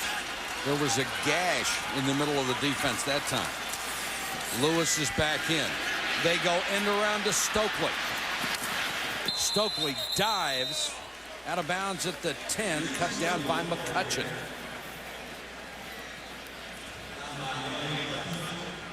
Talk about guys having to step up. Stokely has. Hey, Brian Billick made it real simple and clear. He said, hey, the receivers need to show up. This is what we need to have happen. And he's also not just talked about it this year, but remember how young this football team is. There's a coach, has a Super Bowl on one hand, a new contract on the other, and he's looking for certain things for his football team to do to get better before he has some money for free agency. Lewis first down. And also, Art Modell deserves a lot of credit. He only has 2 years left as the owner before Steve Bisciotti takes over. Steve Bisciotti will exercise his option, presumably, to buy the rest of the ball club. Art could have said, hey, you're not going to blow up this roster and get rid of all these players. I want another Super Bowl before I go. But he did the prudent thing and the right thing for the franchise. Not only that, I think he did the right thing by extending Brian Billick's and Ozzie Newsome's contracts, because there's some stability now, not only on the field, but in the front office. Stover for the field goal, 27 yards. And Matt Stover, 3 for 3. And with 3:01 to go third quarter, it is 23-0 Baltimore. Next Sunday night at 7:30, join Chris Berman and Tom Jackson for NFL Primetime. And then the brilliant Ricky Williams and the Dolphins will go to Mile High to take on Brian Griese and the Broncos on ESPN Sunday Night Football. That's at 8:30. Both of them had huge wins today to set up a great game next Sunday night. Jamal Lewis, of course, having a big day, and Ricky Williams, 5.2 yards, 5 touchdowns, 565. And Dave Wanstadt really hitched his wagon to Ricky Williams.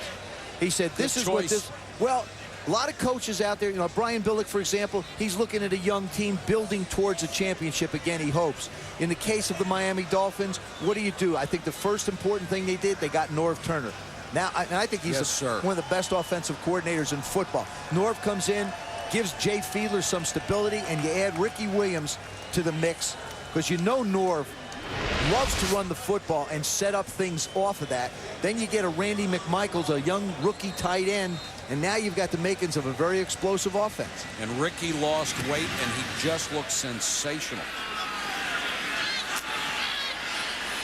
Andre Davis on the return. Taken down just past the 30.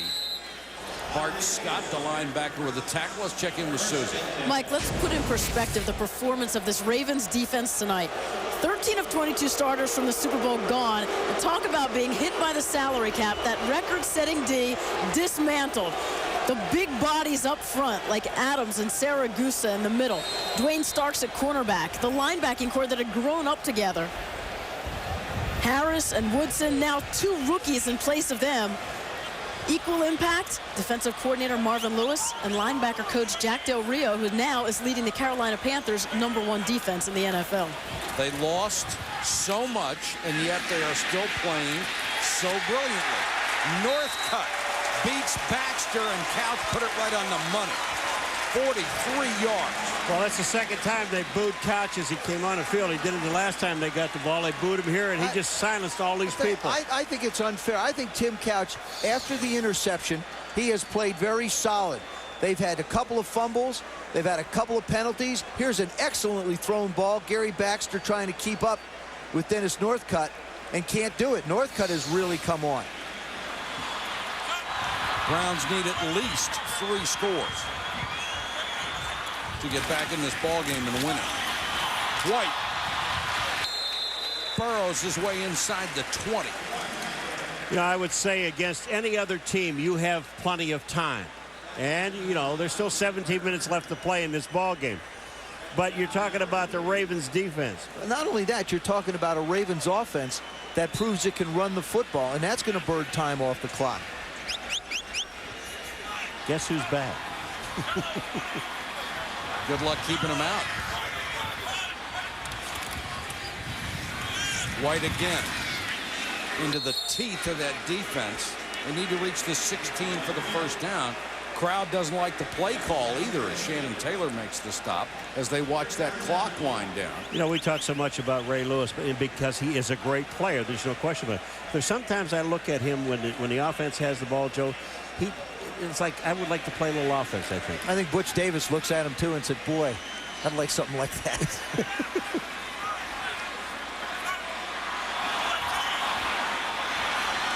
Third and a yard. Obviously, we're in 4-down territory already. Lewis comes up. White got away from him and got the first down near the 11. And Hartwell had to make the stop. Now the Browns will try and throw it in. A lot of times people wonder, why would a football team come out and run it when you're down 23 points? And I remember a couple weeks ago when the Ravens were down to the Tampa Bay Buccaneers, basically 28-0. And Brian Billick came out and tried to run the football and put together a simple offense. What you do is you're looking for any way to get everybody a little bit of confidence and settle everything down. And I think that's what Bruce Arians, the offensive coordinator of the Browns, has done. Now I think he'll fire it into the end zone. Green is back in at running back. He'll go in motion. The rookie out of Boston College. Couch over the middle. And Aaron Shea, the fullback, is inside the 5. Stopped by James Trapp, the former Raider, who is the nickel.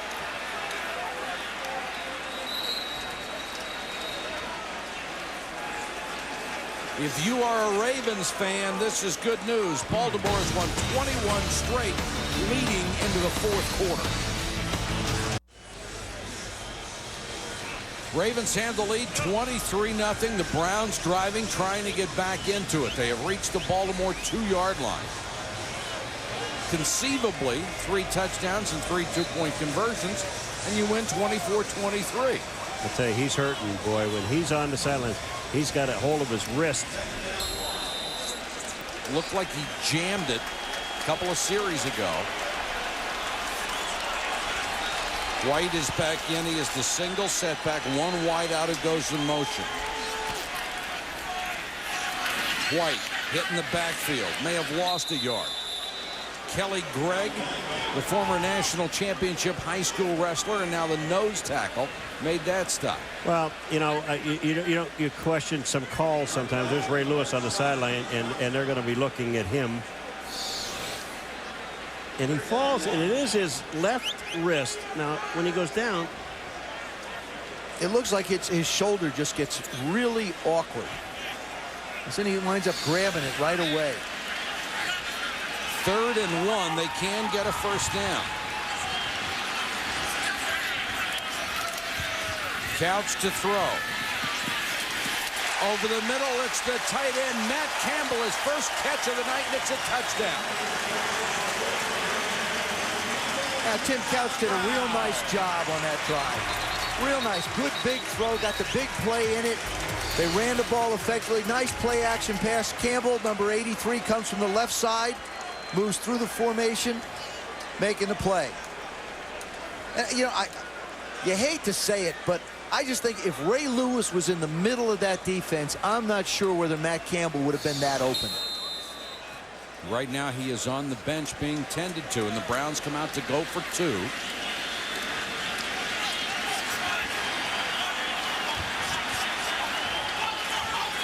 Empty backfield. End around. They hand it to Morgan, and Quincy Morgan to the goal line. He's got the 2. The Ravens protesting the call. They didn't think he got in. Well, Chris McAllister's questioning it, but he's on the other side of the field.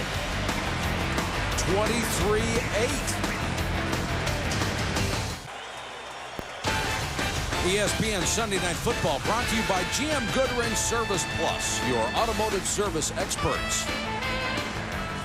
PlayStation 2. Live in your world, play in ours. And Avis, we try harder. The Rock and Roll Hall of Fame Museum, with all those wonderful memorabilia displays, played host to the Battle of the CEO bands this weekend. 10 bands, including the CEOs of prominent companies, competed with each other for the best rock and roll band in the corporate world. I stopped over to Alice Cooper's place today. Good old friend of ours, Alice. A nice little restaurant here. Who loves golf. That's a great golfer. Plays all the time. Get great pictures in there of him, like eating snakes and all the little things he does. Eat what? Just hang on, big fella. Hang on, big fella. Say eat snakes? I'm out of here.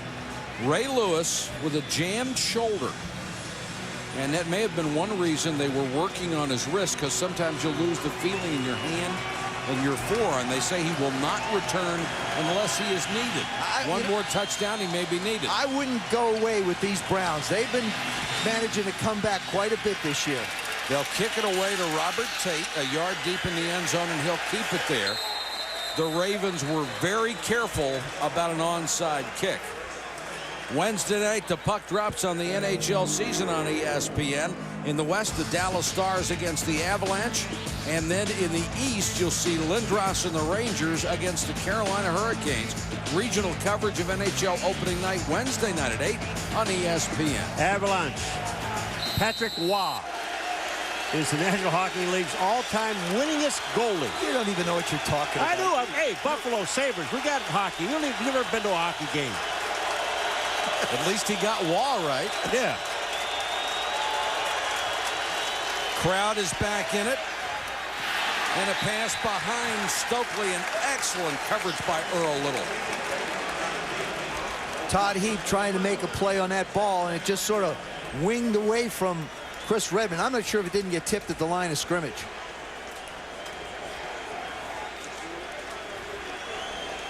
You'll notice Matt Cavanaugh, the offensive coordinator of the Ravens, has not pulled in the reins. They're coming out to try and get yards and move the football.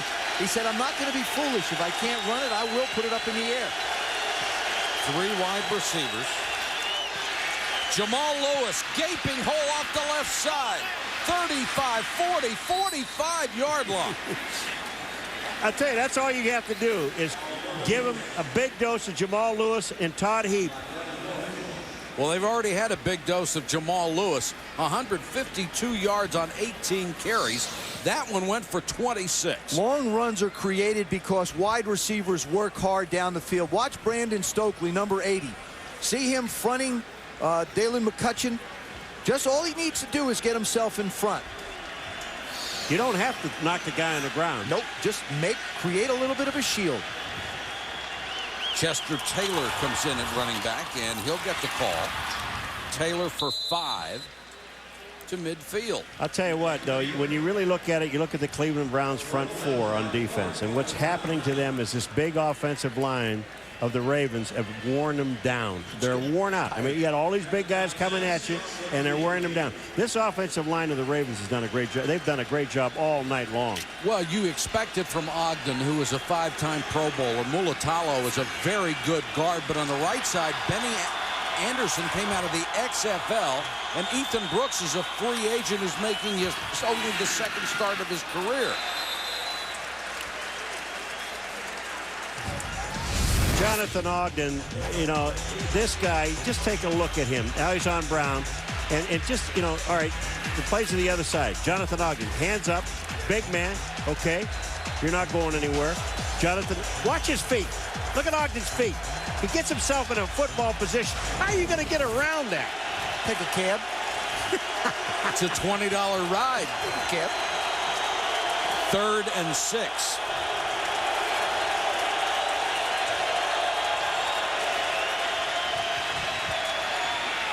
Redmond goes deep. Contact, should be a flag, and there is. Devin Bush called for interference. And there's a case of Devin Bush really not finding the football, but just focusing on the receiver.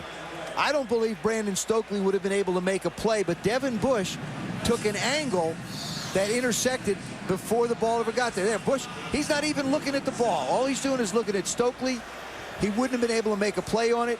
Brandon, like Todd Heap before, smart receiver, get the interference call. You don't think Stokely could have caught that ball? That ball was perfectly thrown. He didn't. The guy hit him. Oh, okay. Does he see the same things I see? Not normally. Not always. You know why Joe didn't play hockey? No out of bounds. That is a huge play for the Ravens. And they go right back to the air. This one to Taylor, gets to the 10. One of the things Brian Billick talked about was having at least one of his receivers step up. Well, tonight it's been Brandon Stokely. This is the touchdown pass early in the game. This is a great leaping catch for his second touchdown, and then the reverse. Turns the speed on outside, picking up almost a first down.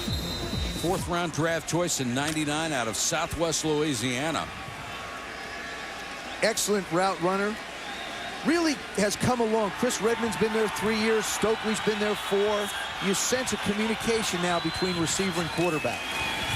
Lewis is back in. They fake it to him and go to Stokely. Nice move. Stokely inside the 5, knocked out of bounds. You know, when you look at it, even a field goal here would be a killer because it could put them up 26-8. I like what Matt Cavanaugh's doing as an offensive coordinator. It's like in basketball. If you got somebody who's hot, feed him the ball. Well, in football, if you've got a receiver that's connected with the quarterback, then call plays that allow it to happen.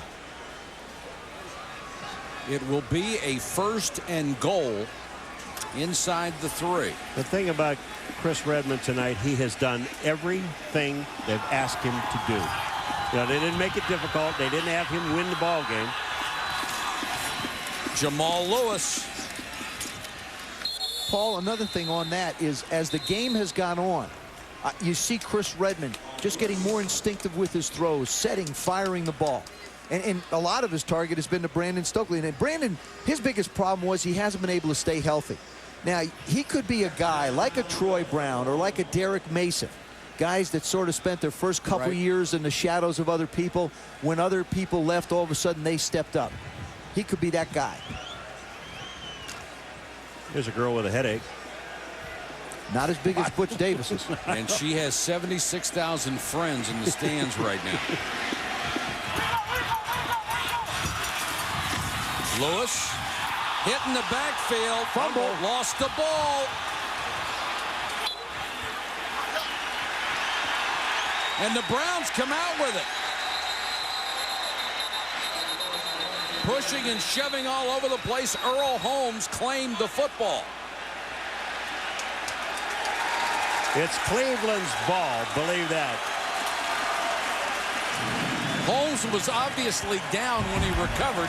He was under several bodies. This ball gets ripped out long before he ever gets to the pile. Great stand by the Browns defense. They have stayed alive. 10:52 to go in the game. It has been all Baltimore Ravens here in Cleveland, but the Browns trying to make a 4th quarter comeback. They have scored and gotten a 2-point conversion. Now Couch scrambles out of the end zone after the fumble that kept the Ravens from getting the clinching touchdown. Boy, this was about as close as you're going to get without getting the safety. Couch, you talk about heads up and get out of there. Boulware's coming from the left-hand side. They're all there, and he gets out of there. Couch gets out. Douglas was the guy that missed him, number 94. Wow. Longest run for the Browns tonight, 14 yards for Couch. They still need 2 touchdowns and 2 two-point conversions. Bad snap. Couch has got to chase it down, and they'll mark it at about the 1-yard line, which is where he was initially hit. It's not going to be a safety. Gary Baxter coming from the corner. Dave Wollabaugh has just started to work himself back in. He has a plate in his right hand, and that's like a club, and he's learned to snap with his left. Now, I don't think people realize there the ball just comes flying. It's something he's not comfortable with, and he's still working on. Couch does a nice job of protecting it, but he's got screws in his right hand as well. Couch is hurt. Couch has got a knee on about the 2-yard line, and they spin him around and then just nail him. We'll check on the condition of Tim Couch when we come back to Cleveland.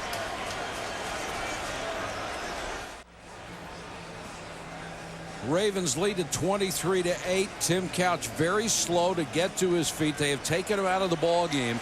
And Kelly Holcomb, his backup, who was the #1 rated quarterback in the National Football League after starting the first 2 games and turning in outstanding jobs, has come in. Tough situation to get to play. Yeah, and he's going into shotgun, and he's going to be standing about 6 yards deep in the end zone.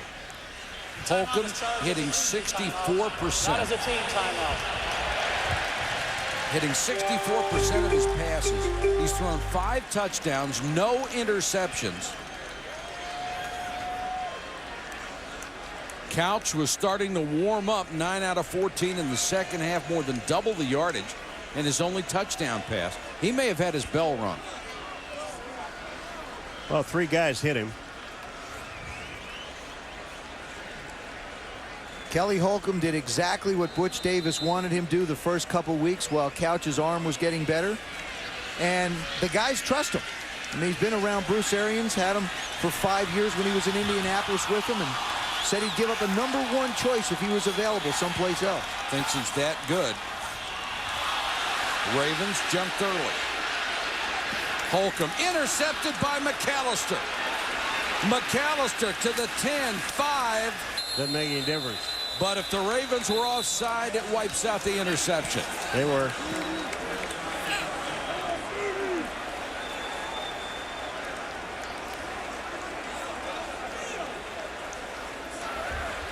Offside. 99 defense. 5-yard penalty.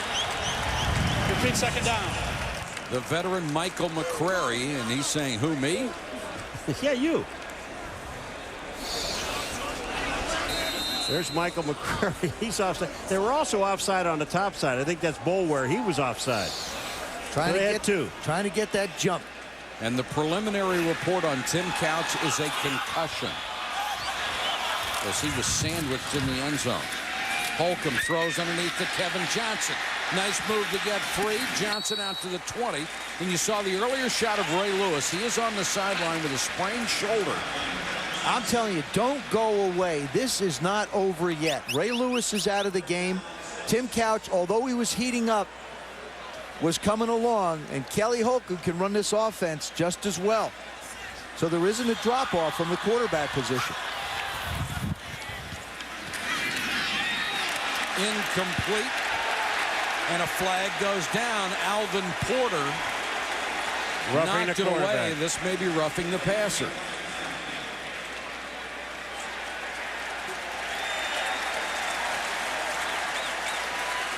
And that's Will Demps, the rookie safety. Number 47 comes in, throws a forearm, throws that wrapped arm right in his face. On the league office, we'll take a look at that. That might be about 15 grand off the old paycheck on Monday. He's a free agent. When you're a rookie. Well, then it's the whole paycheck. Playing next week for nothing. And you saw Brian Billick point to his head. Just think. You're letting them out of a hole.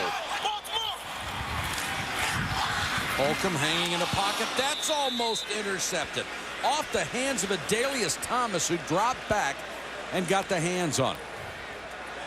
If you joined us late, Ray Lewis is up to his usual tricks. Gets in on the hits, had an interception, had a fumble recovery after he caused it right there. And has been his usual nasty self in the middle of the field. Now he is out with a bad shoulder, and they said he will not return unless he is needed. The Browns score here, he may be back. Holcomb out in the flat, again complete to Quincy Morgan. Now I have to believe if you're the Browns, with 8:55 to go in this game, you're approaching 4-down territory. Even though it's your 40, you still have to use both downs, I think, to get the first down. Yeah, You need 2 touchdowns and 2 two-point conversions to win. They're taking just too much time. I mean, I know he's not new to this offense. This is his. Well, he's waiting for the play to be called in.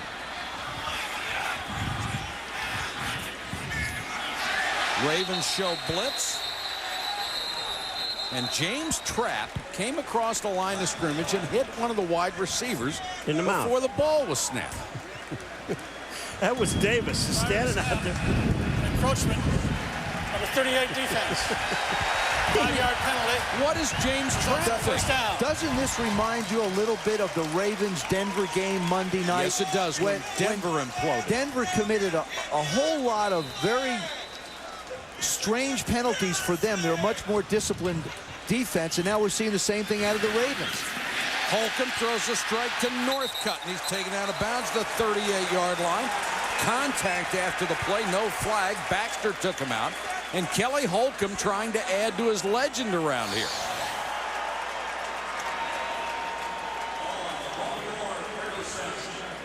Kelly Holcomb, I'll tell you what, he puts the ball on the money. This guy, remember, he is not throwing an interception.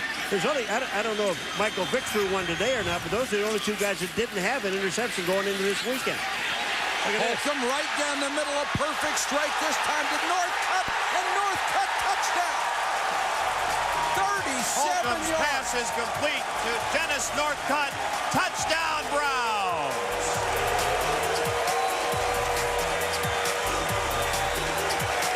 Kelly Holcomb waits no time, leading this team down the field. Kelly Holcomb does a nice job working the middle of the field. Look at this throw. Perfect, and an excellent job by Dennis Northcutt. That's his kick return ability, just maneuvering his way in the secondary. Little stop short on Ed Reed. Give me a little stop and go on James Trapp. Will Demps takes out the next guy, and he's in the end zone. How's this? You come off the bench, you start from throwing from your own end zone, you hit 4 out of 5 for 73 yards and a touchdown. Now to 2 points.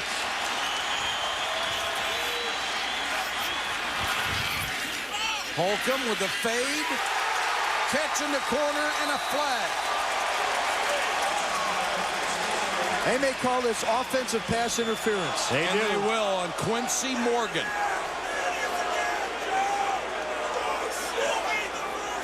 If you get your hands away from your body as a receiver, it's all the officials need to see. It's a push. There it is. Down low. There's the push. See the hands? As long as the hands get extended away, Gary Baxter really doesn't have a chance to make a play. I got to be honest with you.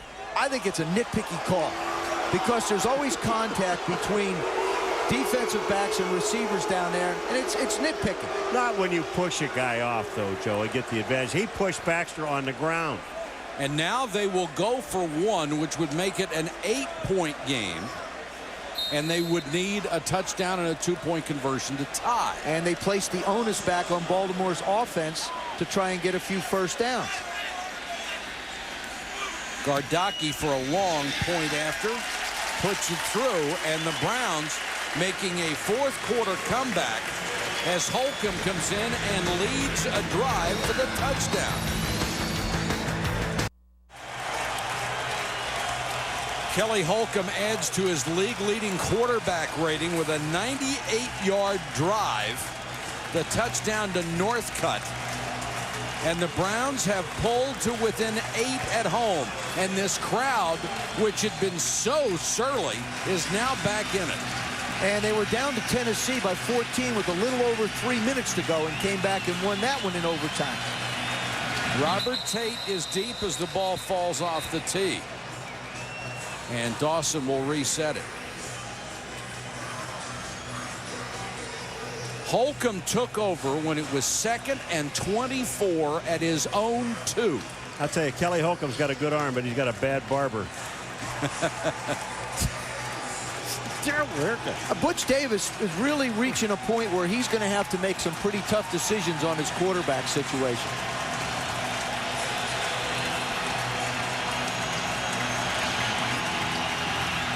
Dawson, a little pooch kick in the center of the field.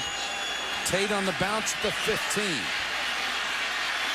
Has a little seam and takes it out to the 30. Let's check in with Susie. What's going on with Tim Couch? Well, the good news is he is at least up and walking around now. He took this nasty hit, had his head slammed into the turf. Once he sat on the bench, he continuously rubbed the back of his neck. They called it a mild concussion, said he would be questionable. He would sit out a series. They would ask him a series of questions and then determine if he should go back in or not. The question is, Kelly Holcomb is playing as well as he is. Why would you even take the chance? Well, Susie, we have all had that feeling at one time or another, that glazed over look in the eyes. You have? Yeah. I had it this morning when we met. Lewis out to the 32. This is where you have to say to your defense, all right, guys, you have to step up and make a play for us. Shut them down, get us the ball back, because I believe that Cleveland's offense right now feels like they can't be stopped with Kelly Holcomb in there. Plus, it's been a team that has been resilient in the last couple of ball games, the one against Tennessee and the one against Pittsburgh last week. They've come back and gotten close in overtime. 1-1, lost one. I put a couple people on Todd Heap.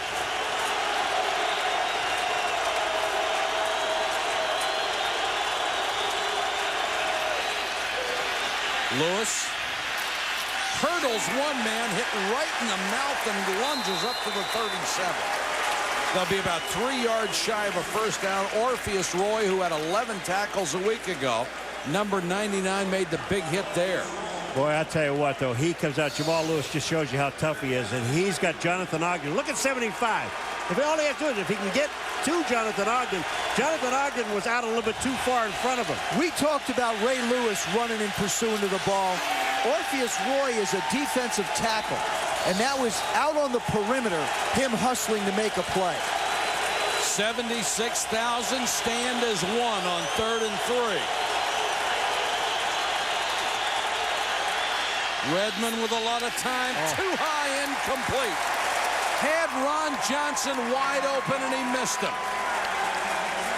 Ron Johnson couldn't have been more open. And all he had to do, he didn't have to fire it. All he had to do was just kind of lob it out to him. 6:18 on the clock. And Zastudil will have to come in to punt to Northcutt. And Northcutt is dangerous. If I were Zastudil, I'd kick this ball out of bounds at about the 20-yard line. Northcutt has already had one punt return for a touchdown. They didn't. Catches it on the run. And knocked out of bounds at the 36-yard line. Shannon Taylor, a backup linebacker, got a piece of it. An 11-yard return after a 38-yard punt. The Browns have a chance. Which is the best linebacker? Here are the poll results. Lawrence Taylor gets 31% of the vote. Butkus with 28. Ray Lewis 22. And of the 4 we listed for you, Mike Singletary with 19. That is pretty close. I don't want to say anything, but the guy that got the most votes, he got mine. Well, I can understand that. And as wonderful as Ray Lewis is, and as much as I love the guy, Butkus is the best I ever saw. Paul makes a great point, though. I mean, boy, what a selection that is of 4 guys.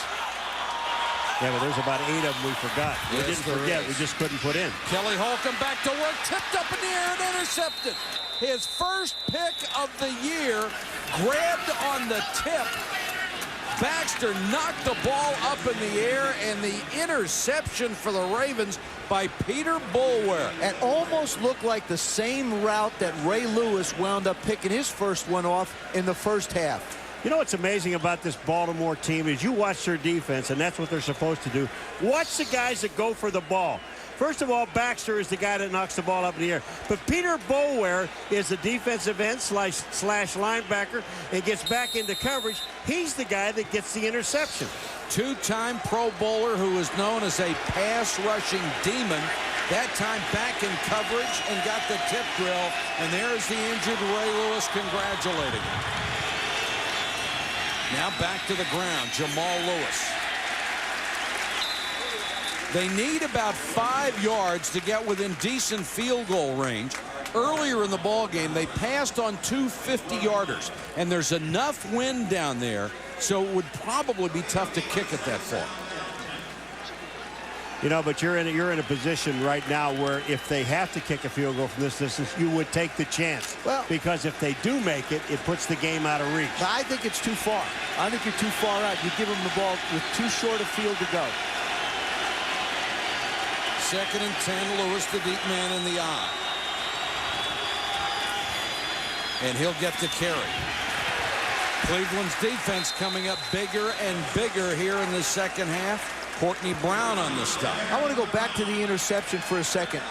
Courtney Brown makes a nice stop there, but you go back to the interception. Mike Nolan, who's the defensive coordinator of the Ravens, was the wide receiver coach a year ago. And he said what he learned by working on the offensive side of the ball was not necessarily to play the offensive coordinator, but to play the quarterbacks and go after their strengths. And it's made him a much better coordinator having a perspective from the other side of the ball. Clock is running. 4:43 to go. Big 3rd down. Lewis on the draw. Oh, boy. Room to run and more. Got a block from Stokely outside, and Jamal Lewis inside the 15-yard line. And Stokely is psyched with that block. Well, what a great call. You're talking about, you know, you're thinking they got to pass. It's 3rd down and 10, and they run a draw.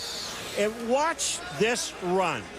Jamal Lewis, watch this cut he's going to make. Back to the outside. He is fine, Joe. There's nothing wrong with his knee. I agree. Anthony Henry just couldn't get away from Brandon Stokely. I'll be honest with you. I know Brandon Stokely has scored 2 touchdowns tonight, but if you were to ask him what he felt like the highlight of the game was, it was the blocks that he's made for Jamal Lewis. Well, you said he's fine. He sure is. 181 yards rushing tonight. And now they'll go to the rookie Chester Taylor out of Toledo, and he takes it down to the 10, and the Browns will stop the clock with a timeout. Well, we saw Jamal Lewis and talking to him. You look in his eyes. Why is it that Sunday nights we get guys that are kind of laying to sleep for a while, and then Sean Alexander in Seattle, they just explode.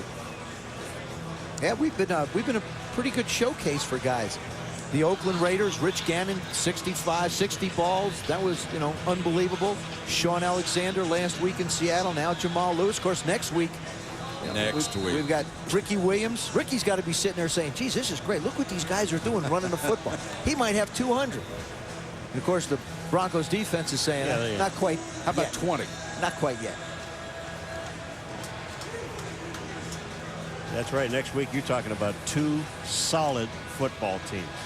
2 of the best in the AFC, and there's one of the best in the AFC, and Chris McAllister. And another big game tonight. A field goal presumably would put it out of reach.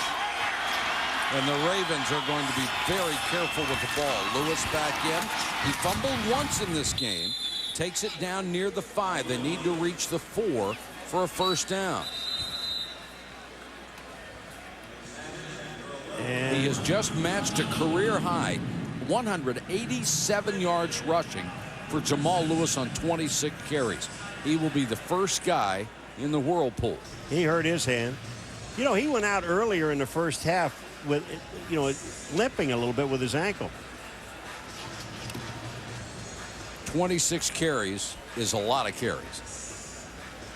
Stay tuned for SportsCenter coming up. Dan Patrick, Stuart Scott. Can the Braves get rid of the Giants and Barry Bonds? The Raiders are certainly on a roll. And we have a Bay Area bonanza for you coming up when we're done here. I get a kick out of talking to Kennard Lang when he was talking about Jamal Lewis. He said, looking at him, he's a bigger version of a Deuce Staley. Of course, Kennard played with the Redskins and played against Staley twice last year. But he said he likes to get hit. When you watch him on film, he looks like he likes to get hit. There's a defensive guy talking about a running back. Because we didn't ask Jamal that. No, but Kennard like that last one. 3rd and a short 2. They go with the end around, and no way. Perfectly diagnosed by Darren Hambrick. And the Browns will stop the clock again with 3:33 to go, and they will set up after this for the field goal. That is their last timeout. Well, they have the 2-minute warning. And so just as a reminder, last week in overtime between Cleveland and Pittsburgh, Cleveland did block a field goal attempt That was ultimately recovered behind the line of scrimmage, which means that the Pittsburgh Steelers could keep possession and kicked it again to win it. I know you don't like that rule out. You don't like that rule. No, I just believe if you kick the ball away, you're kicking it away. I don't care where the thing goes. You kick it away, you're saying, hey, it's your ball now. Obviously, the league cares. Yeah, well, not all the rules are good. Earlier, you asked Joe if he was seeing the same thing you were. Sometimes nobody sees the same things you do.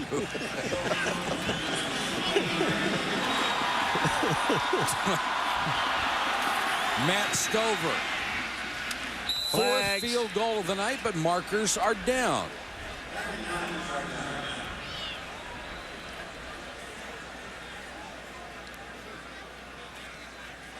They have 12 guys on the field, the Cleveland Browns. They have 12 men on the field. I mean, we saw Philadelphia on a punt return had 13. That's right. There's something we don't know about counting.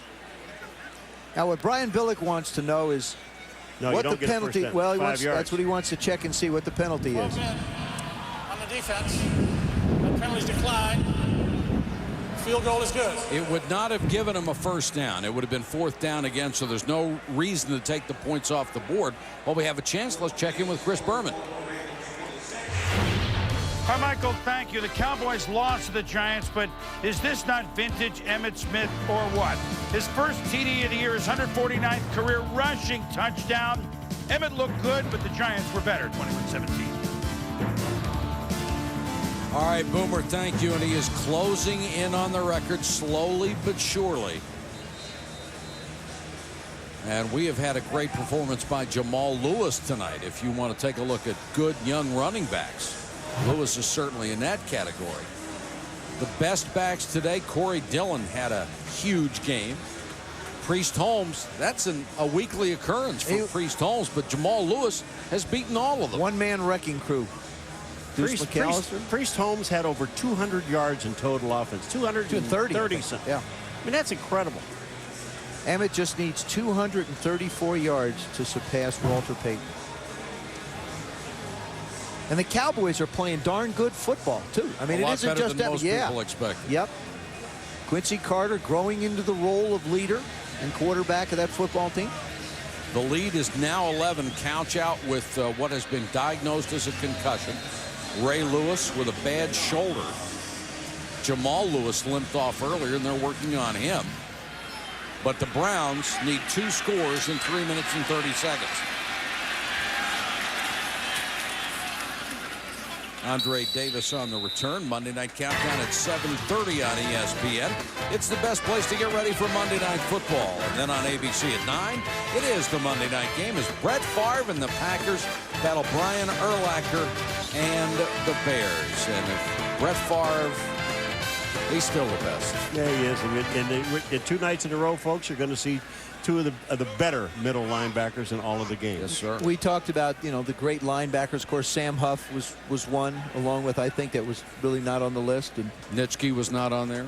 Jack Lambert wasn't on there, and that's Andre Davis who was injured. But Paul makes a great point. Brian Urlacher, I mean, 2 or 3 years, 4 years from now, will his name be up on that list? It's pretty close right now. Yeah. Another guy with great speed who can go sideline to sideline.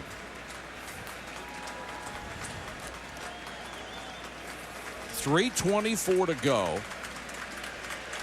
And Davis slowly coming off.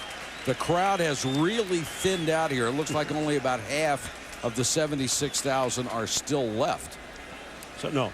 See, those aren't orange shirts, Mike. Those are empty seats. That's what I said. Half. More than half. Yeah, a lot more than half.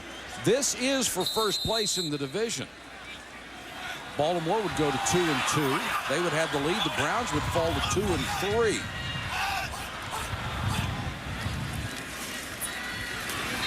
Kelly Holcomb, Campbell, the tight end, taken down inbounds at the 31.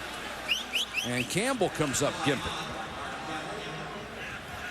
Browns cannot stop the clock except for the 2-minute warning. The big thing now, if you're the Ravens, you just don't want to give up a big, cheap one down the middle. Northcutt, nice cut after he made the catch and takes it out to the 43. Well, Northcutt's got to think about getting out of bounds. They have no timeouts.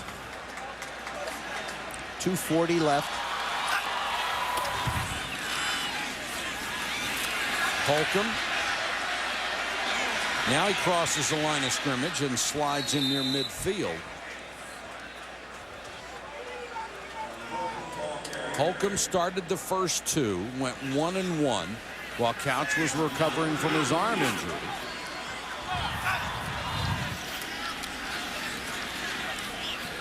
Holcomb over the middle, too long and right into the arms of Ed Reed, who couldn't hold it. Ed Reed was a kid at Miami. Last year had 9 interceptions, 8 the year before in 2000, and it's just highly unlikely to have something hit him in the chest and not stay there. He was a 4-year starter. He was one of their leaders. Won the national championship last year. That's this one. So yeah, one of these deals. Look out! Here comes the ball. Yeah, this one's right. This one's right between the 2 and the O. Look at this. Look at that. Oh, I'm sorry. No, it was off to the right a little bit. He took his eye off the ball. He was looking for some place to run and never looked at the football. 3rd and 3 for the Browns. Rush 4, drop 7. Pass is complete for a first down at the 43. Remember what Brett Favre told us a couple of years ago? Yep. 2-minute drill, just move the chain. Problem is they weren't down by 11. Good point. And there is the 2-minute warning. 2 minutes to go from Cleveland. Baltimore with an 11-point lead. Sports Center coming up when we're done. There's Stuart Scott and Dan Patrick. They're standing by to bring you all the information. A lot of baseball, awful lot of NFL football, and all sorts of other goodies going on that they will update you on. When do the Cardinals play again, Mike? Wednesday. St. Louis Cardinals? Yes, sir. Of course, the St. Louis Rams, the city of St. Louis, doesn't have a whole lot to cheer about with their football team. Whoa, they're 0-5. First down for the Browns. 2 minutes to go. They're down 2 scores. Holcomb just trying to keep it moving. Hits Andre Davis. One of the situations that Butch Davis is faced with this ball club is, you know, they really, up until this year, didn't really have anybody you could designate as leaders. They were all young. So they brought in a Robert Griffith at safety and an Earl Holmes at the linebacker position to try and create some leadership on this football team. And I think it's important that a Tim Couch steps up and starts making plays so the team has a chance to win. But certainly, I think a guy like an Earl Holmes coming from a storied franchise like Pittsburgh 60. Offense. Gives you a good start. 10-yard penalty. This is a very young Browns team that has to learn how to do things right. Sean O'Hara called for the hold. And Butch Davis was sort of referencing back to the '89 Cowboys when he was there with Jimmy Johnson. At least they had some veterans to build off of. Although they went 1-15, they had something to build off of.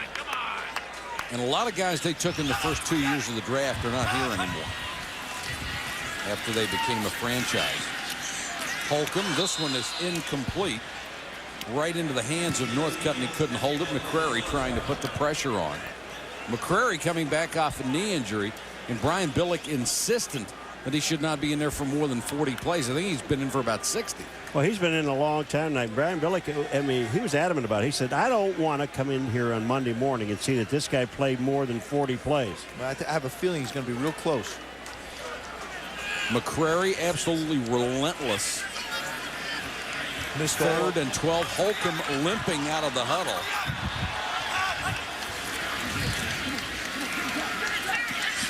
Under pressure, throws underneath. This one is complete to Morgan. Clock running. They can't stop it. If Kelly Holcomb couldn't go, Josh Booty, who really has just sort of come back to football, would be the 3rd quarterback. Got to keep the drive going, so Holcomb gets the quarterback keeper. Boy, did he get hammered. Boy, he did. Man. There may be a second concussion here, and now a flag goes down. Holcomb already limping and then just gets I mean, he got buried. What happens, he goes on a quarterback sneak and he turns his back and he got whacked. Personal foul. Unnecessary roughness, number 56 defense. 15-yard penalty. First down. Ed Hartwell called for unnecessary roughness. Why? Well, you're going to see it here in a minute. Now he's because he's trying to rip his neck off. He's got him by the throat. No. What's he doing? I don't know. Well, I didn't see it there. Holcomb throws for the end zone. Tipped. Is it a touchdown? It is. Northcutt. Are you kidding? Kelly Holcomb's pass is tipped and caught. Number 86, Dennis Northcutt. Touchdown, Browns. 6 catches, 140 yards, and 2 touchdowns. And is Kelly Holcomb a hero in Cleveland or what? Limps up to the line. He's thrown 2 touchdown passes since he's come in the 4th quarter. Hartwell tries to tip this one away. Look at the great concentration by Northcutt. He has been the one receiver that has stepped up. Now they will go for 2 to try to get within a field goal and set up an onside kick. Never say never. Not with these Browns. They're going to play 60 minutes of football. It may only be the last 15, but it's going to be a 60. Holcomb trying to get that 2-point conversion. Inside handoff to White, hit and shoved back. Now they've got to try the onside kick and get a touchdown. And the crowd did not like that call. Well, they booed most everything tonight. Yes, they have. And the ones that are watching the comeback are the people, the diehards, that, that go to the game and stay there. And they're not going to boo anyway. No, they're not. These people don't boo the ones that are left.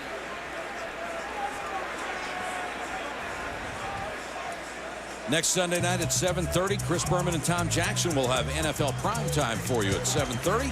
Then Ricky Williams, the rejuvenated Ricky Williams, and the Dolphins go to Denver to take on Brian Gracie and the Broncos. That's our Sunday night football game at 8:30 next week. One of my favorite players of all time, Ed McCaffrey. Man. Hey, the comeback he made this year after the leg that was broken a year ago, and I've had a chance to talk to Ed through the offseason and spend some time with he and his wife, and tell you, he was bound and determined to come back and be an impact player this year, and he sure has been. Now the Browns will try the onside kick with 58 seconds to go. Remember, they need a touchdown. You know what? The only people who are here are the dog pounders. All the people with the good seats left.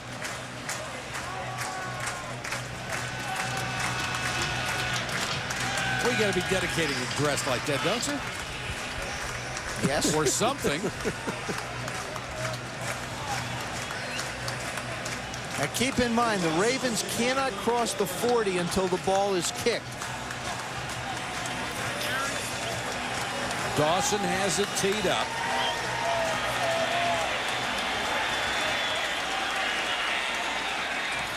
And Dawson will try to get it himself, and he does! Phil Dawson, the kicker, saw the open space and put it right there. What a play. Jerry Rosberg, the special teams coach of the Cleveland Browns, is not without trying certain things. Look at this play. What a terrific kick. The ball holds true, rolling straight. Now Dawson does an excellent job of just scooping it up. I'll tell you, Dawson does a good job because he knows he is going to get whacked. Yeah. And he does get whacked.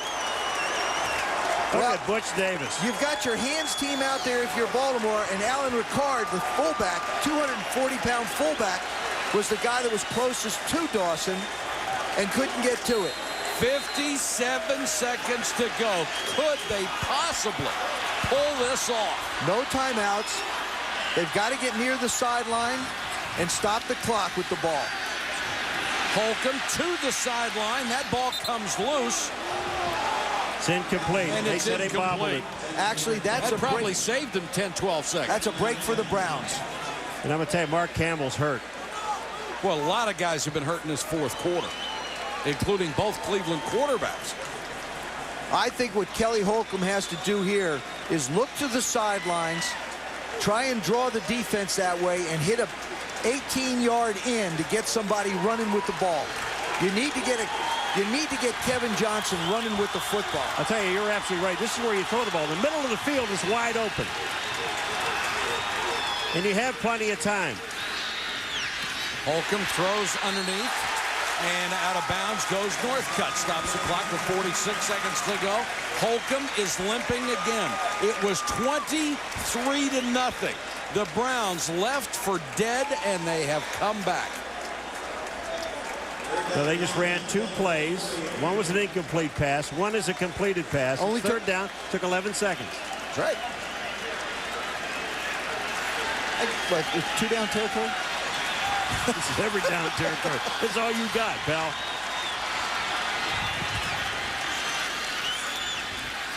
Holcomb over the middle, and he's got Northcutt again. Get up and ground the ball.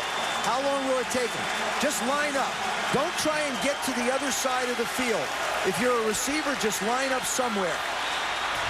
Good job by Cleveland. Very well managed. How good has Kelly Holcomb been coming off the bench for the injured Tim Couch? I've said this before. I believe that Butch Davis has got a decision to make regarding his quarterback situation. Kelly Holcomb did a terrific job leading this franchise. It's not that Tim Couch isn't capable, but Kelly Holcomb's dealing the hot hand right now. First 2 games for Holcomb. He has a quarterback rating of 111, number 1 in the NFL. Here in the 4th quarter when he comes in, 160 yards, 12 out of 17. And he's got a chance to lead them to victory. Holcomb over the middle again. Hartwell almost intercepted it on the tip. And Butch Davis is livid on the sideline. He thought there was interference.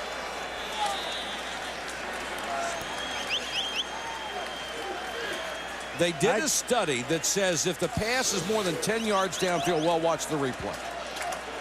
That's pass interference. There's no question Gary Baxter grabs his left arm and tries to pull it around with Andre Davis. Not only does grab with his left arm, but he reaches his right arm over his top of his shoulder and hits him. Only 24 seconds left. If you throw it in the middle of the field, you really can't. Oh, you got a free play. McCrary is offside. Now they're going to whistle the play dead. Boy, if this is only against the defense, and this is if they whistle this dead, this is bad. Because he wasn't. False start. Okay. Number 10 offense. All right. That's why they whistled it dead. I thought for a second they wouldn't whistle the ball dead. They're too smart, the officials, aren't they? When I think Brian Billick was referring to McCrary, he was telling somebody to get him out of there. What does Kelly Holcomb do to cause the defense? Now, what's he doing? He does nothing. He's moving all he's doing is moving his hands. Every quarterback moves his hands to try and catch the ball. 24 seconds back on the clock. Holcomb for the end zone. Knocked, tipped, almost caught. Northcutt had a shot at it, and 3 Ravens had a shot at it. You had to think he's going to come out. Yeah, he had to come out of the other end with this ball. Somehow or other, you figure Dennis Northcutt he does get a hand on it. Ed Hartwell, he has really picked it up for Ray Lewis. Ed Reed gets another one through his hands, and Dennis Northcutt almost has a shot at another bobbled ball. That would have been an appropriate miracle for the way the Browns have played. Now it comes down to 4th and 15 with only 19 seconds left.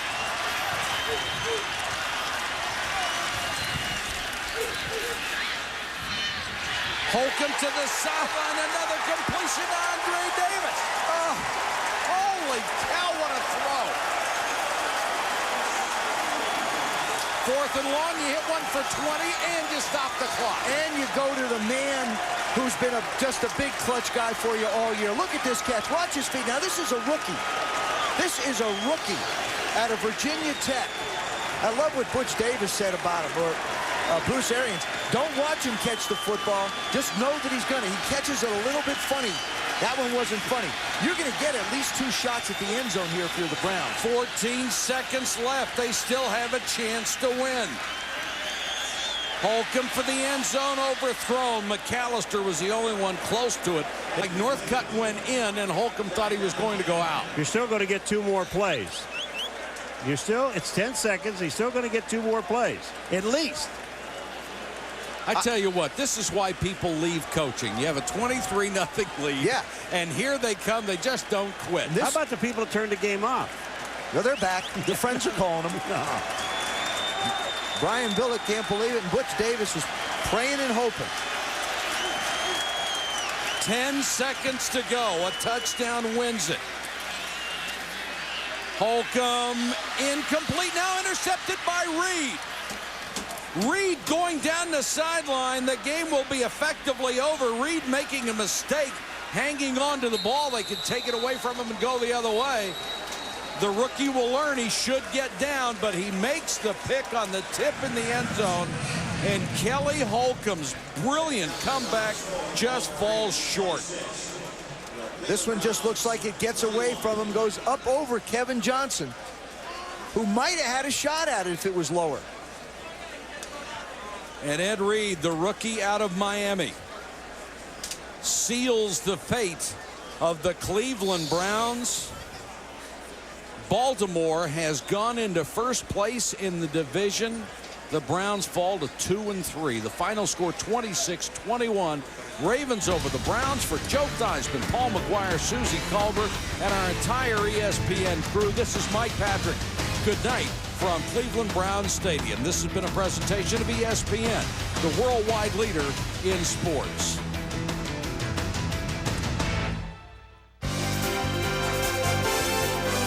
ESPN thanks you for watching this presentation of the National Football League.